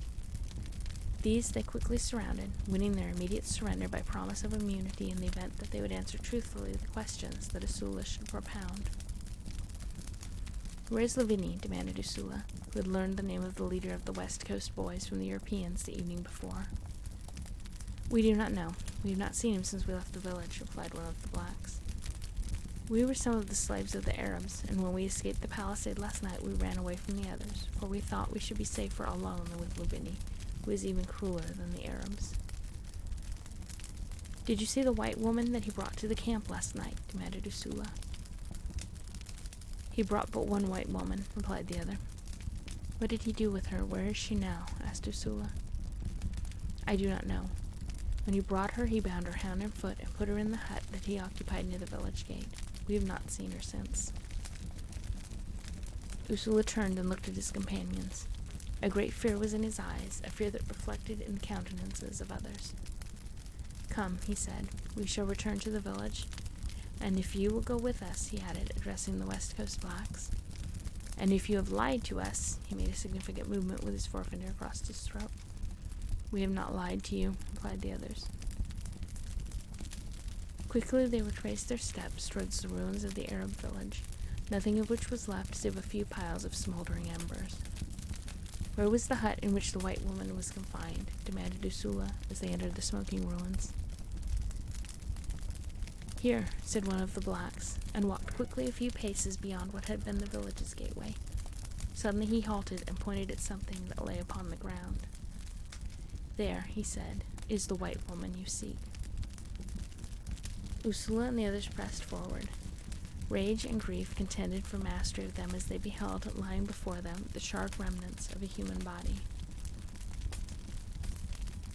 "It is she," said Ursula, turning away to hide his grief as the tears rolled down his ebon cheeks. The other Waziri were equally affected, for they all had loved the mate of the big Bwana. "Perhaps it is not she," suggested one of them. "Perhaps it is another." "We can tell quickly," cried a third. "If her rings are among the ashes, it is indeed she." And he knelt and searched for the rings which Lady Greystoke habitually wore. Ursula shook his head despairingly. "It is she," he said. "There is the very stake to which she was fastened." He pointed to the blackened stub of a stake close beside the body. "And as for the rings, even if they are not there, it will mean nothing, for Luvini would have taken them away from her as soon as he captured her. There was time for everyone else to leave the village except she, who was bound and could not leave. No, it cannot be another." The Waziri scooped a shallow grave and reverently deposited the ashes there, marking the spot with a little cairn of stones. That was the end of that chapter, and that was kind of a depressing chapter. That was very sad.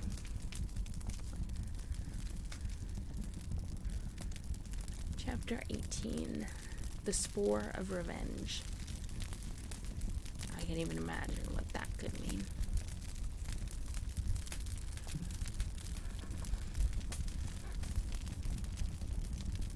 As Tarzan of the Apes, adapting his speed, there was indeed fire, and also there's no way she is dead. Yeah, she's not dead. But it was called the torture of fire, and I don't think the fire was tortured. So, yeah, that was a clickbait title.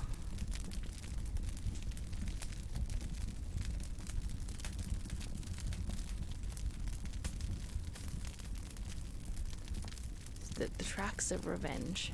That's a good name for a title. As Tarzan of the Apes, adapting his speed to that of Jabba made his comparatively slow way towards home, he reviewed with varying emotions the experiences of the past week.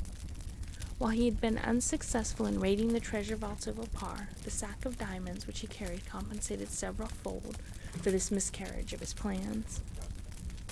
His only concern now was for the safety of his Waziri, and perhaps a troublesome desire to seek out the whites who had drugged him and mete out to them the punishment they deserved.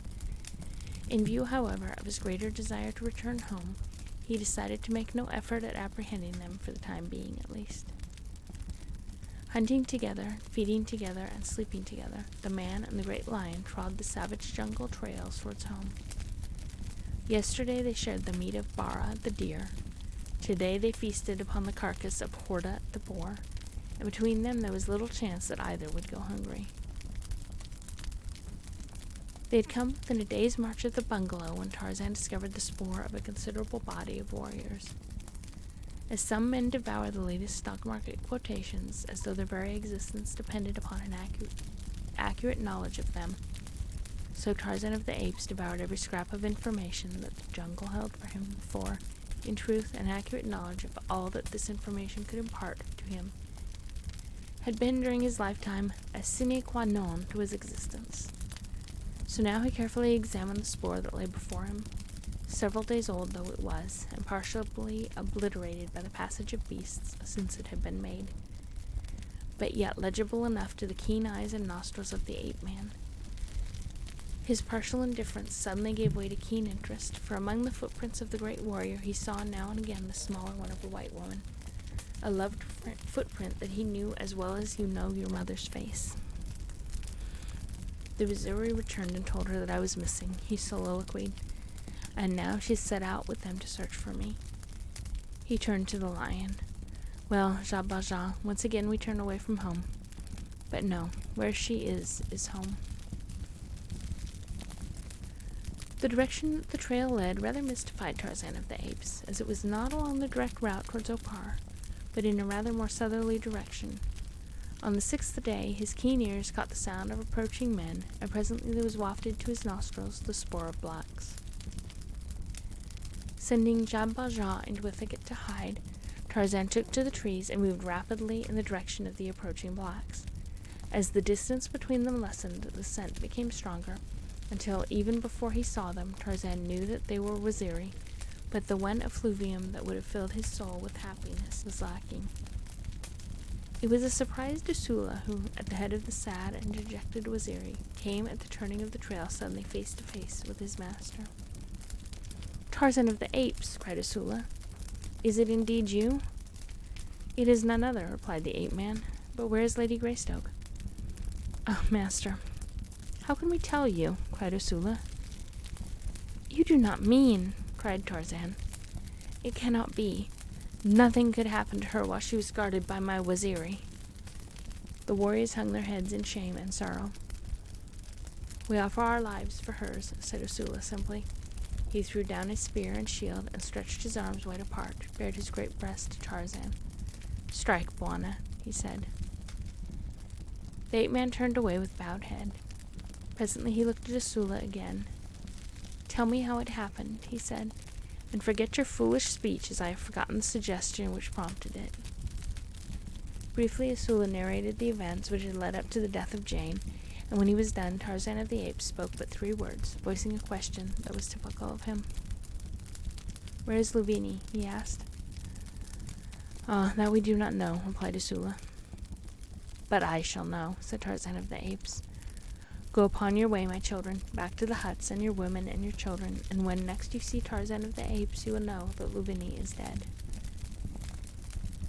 They begged permission to accompany him, but he would not listen to them. "You are needed at home this time of year," he said. "Already have you been gone too long from the herds and fields. Return then and carry word to Korak, but tell him that it is my wish that he too remains at home. If I fail, then may he come and take up my unfinished work if he wishes to do so." As he ceased speaking, he turned back in the direction from which he had come, and whistled once a single low, long-drawn note, and a moment later, Jean Valjean, the golden lion, bounded into view along the jungle trail. "The golden lion," cried Ursula. "When he escaped from Kiwazi, it was to search for his beloved Bwana." Tarzan nodded. "He followed many marches to a strange country until he found me," he said, and then he bid the Waziri goodbye and bent his steps once more away from home in search of Louvini and revenge. John Peebles, wedged in the crotch of a large tree, greeted the coming dawn with weary eyes.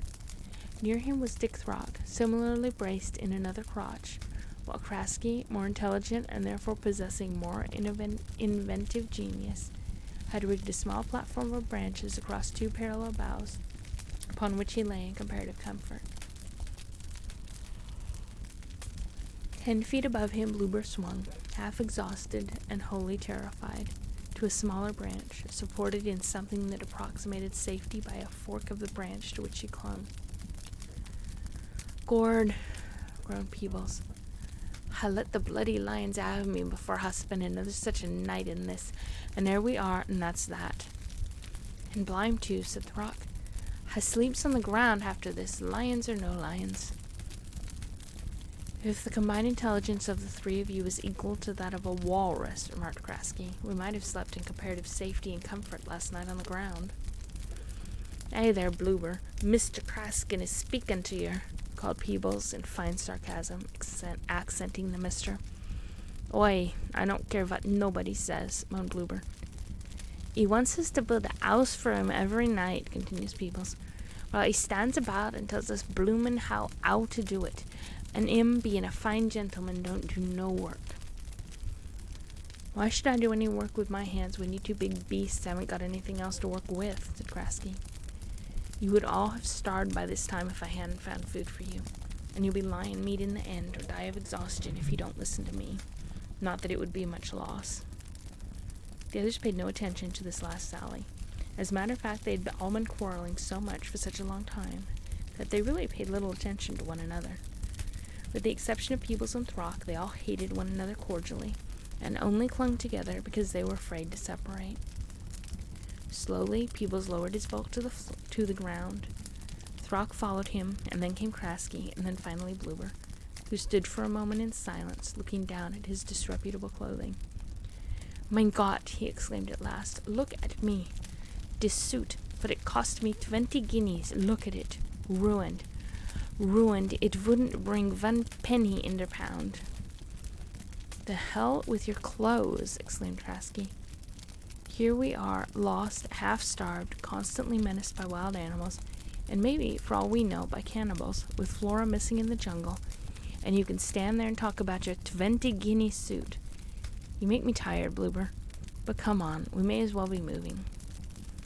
"Which way?" asked Throck. "Why, to the west, of course," replied Krasky. "The coast is there, and there's nothing else for us to do but try to reach it." "We can't reach it by going east," roared Peebles.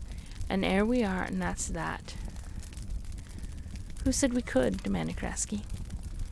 "Well, we was traveling east all day yesterday," said Peebles. "I knew all the time there was something wrong, and I just got it figured out." Throck looked at his partner in stupid surprise. "What do you mean?" he growled. "What makes you think we were traveling east?" "It's easy enough," replied Peebles, "and I can prove it to you. Because this party here knows so much more than the rest of us, we've been traveling straight towards the interior ever since the blacks deserted us." He nodded towards the Russian, who stood with his hands on his hips, eyeing the other quizzically.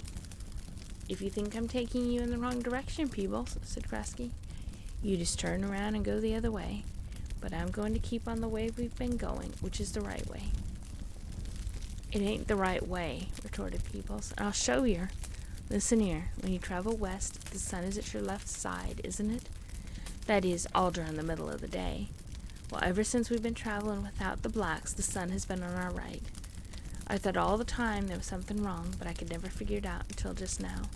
As plain as the nose on your face, we've been traveling due east right along." "Blime!" cried Throck. "That we have, due east, and this blighter thinks us how we knows it all." "Oi," groaned Bloober. "And we got to walk it all back again yet once more?" Krasky laughed and turned away to resume the march in the direction he had chosen. "You fellows go on your way if you want to," he said. "And while you're traveling, just ponder the fact that you're south of the equator, and that therefore the sun is always in the north, which, however, doesn't change its old-fashioned habit of setting in the west." Bloober was first to grasp the truth of Krasky's statement. "Come on, boys," he said. "Carl was right," and he turned and followed the Russian. Peebles stood scratching his head, entirely baffled by the puzzling problem, which Throck also was pondering deeply. Presently the latter turned after Bloober and Krasky. "Come on, John," he said to Peebles. "He don't understand it, but he guessed you're right. They're heading right towards where the sun set last night, and that sure must be west."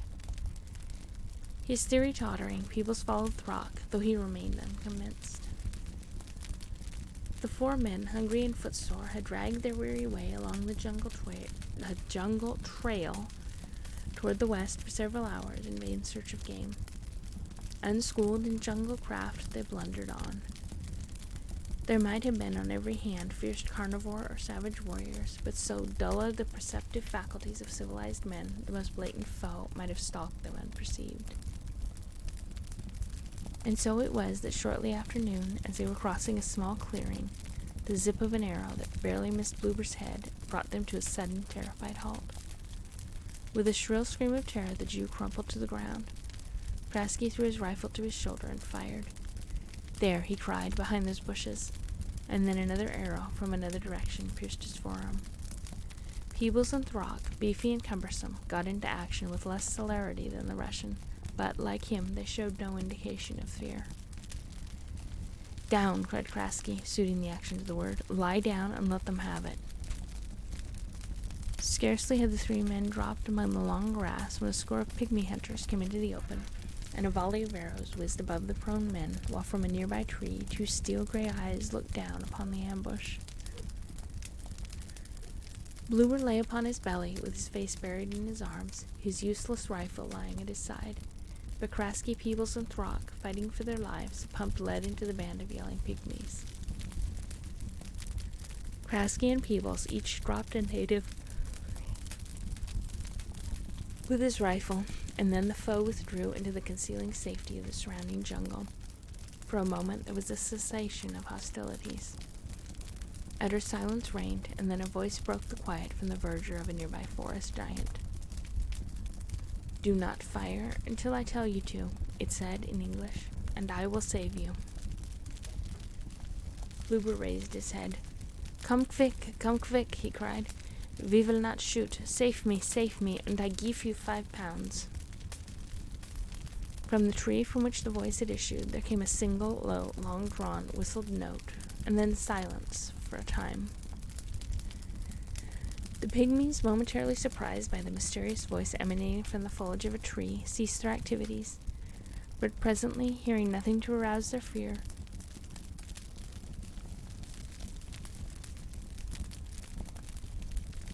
they emerged from the cover of the bushes and launched another volley of arrows towards the 4 men lying among the grasses in the clearing. Simultaneously, the figure of a giant white leapt from the lower branches of a patriarch of the jungle, as a great black-maned lion sprang from the thicket below. "Oi!" shrieked Bluebird, and again buried his face in his arms. For an instant, the pygmies stood terrified, and then their leader cried, "It is Tarzan!" and turned and fled into the jungle. "Yes, it is Tarzan, Tarzan of the apes," cried Lord Greystoke. "It is Tarzan and the Golden Lion." But he spoke in the dialect of the pygmies, and the whites understood no word of what he said. Then he turned to them. "The Gomangani have gone," he said. "Get up." The 4 men crawled to their feet. "Who are you, and what are you doing here?" demanded Tarzan of the apes. "But I do not need to ask who you are. You are the men who drugged me and left me helpless in your camp, a prey to the first passing lion or savage native." Bluebird stumbled forward, rubbing his palms together and cringing and smiling. Oi, Mr. Tarzan, we did not know you. Never would we did that we done, had we known it was Tarzan of the apes. Save me, 10 pounds, 20 pounds, anything, name your price. Save me, and it is yours." Tarzan ignored the Jew and turned back towards the others. "I'm looking for one of your men," he said, "a black named Luvini. He killed my wife. Where is he?" "We know nothing of that," said Krask. "Luvini betrayed us and deserted us.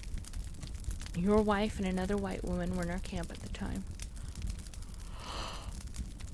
None of us knows what became of them.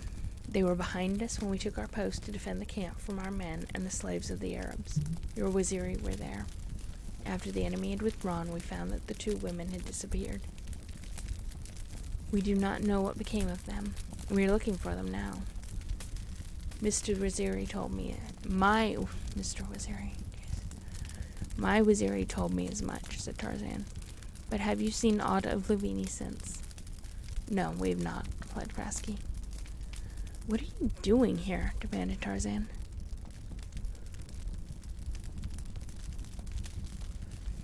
"We came with Mr. Bluebird on a scientific expedition," replied the Russian. "We have had a great deal of trouble. Our headmen, askari, and porters have mutinied and deserted. We are absolutely alone and helpless. Oi, cried Bluebird. Save us, but keep that lion away. He makes me nervous." "He will not hurt you, unless I tell him to," said Tarzan. "Then please don't tell him to," cried Bluebird. "Where do you want to go?" asked Tarzan. "We are trying to get back to the coast," replied Krasky, "and from there to London." "Come with me," said Tarzan. "Possibly I can help you. You do not deserve it, but I cannot see white men perish here in the jungle." They followed him towards the west, and that night they made camp beside a small jungle stream. It was difficult for the 4 Londoners to accustom themselves to the presence of the great lion, and Bluebird was in a state of palpable terror. As they squatted around the fire after the evening meal, which Tarzan had provided, Krasky suggested that they set to and build some sort of shelter against the wild beasts. "It will not be necessary," said Tarzan. Jad Bajal will guard you. He will sleep here beside Tarzan of the Apes, and what one of us does not hear, the other will."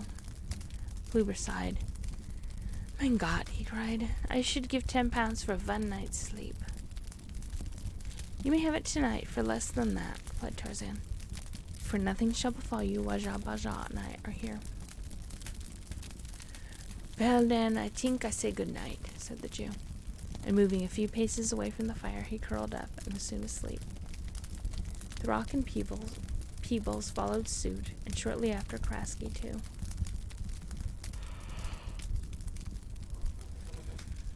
As the Russian lay, half dozing, his eyes partially open, he saw the ape-man rise from the squatting position he had maintained before the fire, and turn toward a little tree.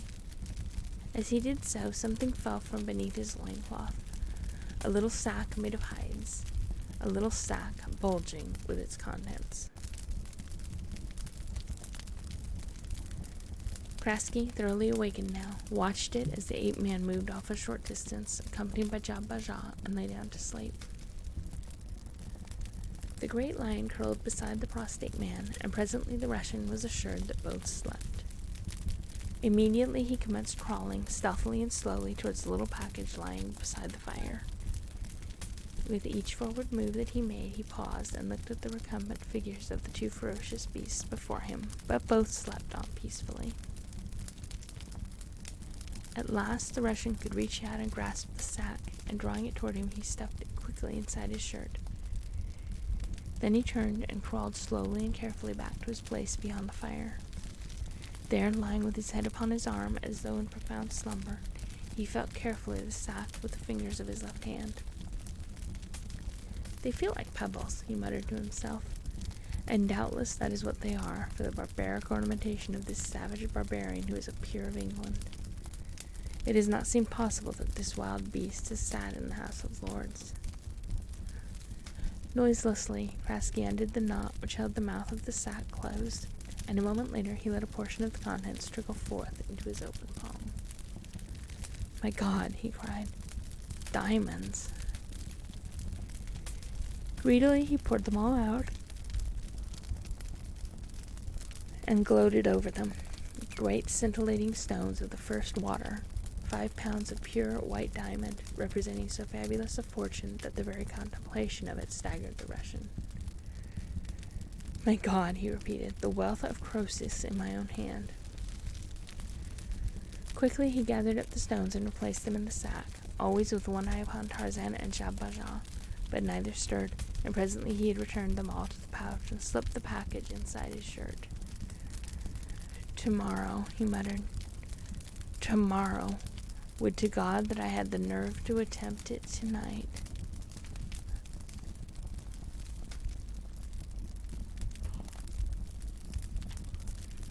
In the middle of the following morning, Tarzan, with the 4 Londoners, approached a good-sized, stockaded village containing many huts. He was received not only graciously, but with the deference due an emperor.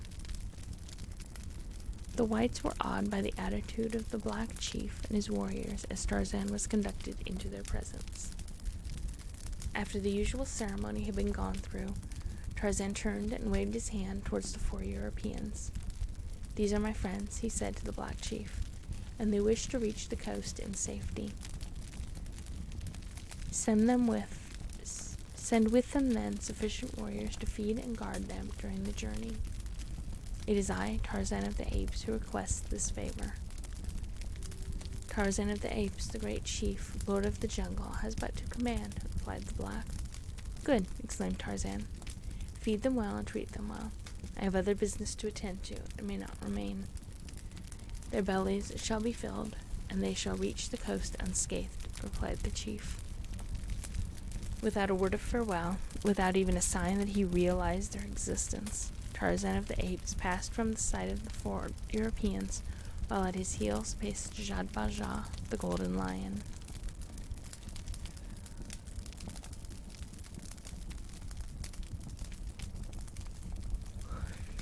That is the end of that chapter, and I think I'm going to end the stream because I have become very tired suddenly. I read myself to sleep to the point that I can barely even read the words on the screen and keep them straight, and that's not what you want. That's not what you want. So I thank you all for joining. It has definitely been very fun, and I am really enjoying it. And again, I appreciate all of you being here. And I am going to go see who we can find to raid or to host. Oh, you are most welcome. I'm glad you feel chill. We are all very chill here. This is a very, very chill stream. So let's see, who shall we visit? Anna with Sand Experiment is on. She does the sand stuff. She makes sand art. She's very fun. She also has a very chill stream. She tells stories about the pictures that she draws.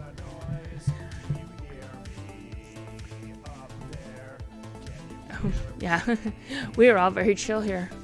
Let me blast you with music. It's supposed to be doing instrumental only and not even with vocals, so I don't understand what went horribly, horribly wrong with that, because that was not what I intended.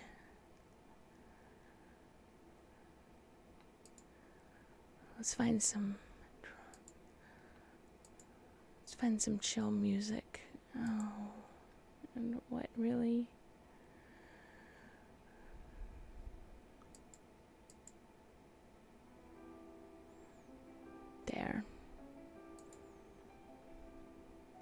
There is some chill and slightly lower volume music so that you don't all, get deaf.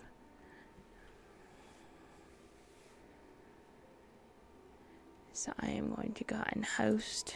I'm going to send you off to Sand Experiment.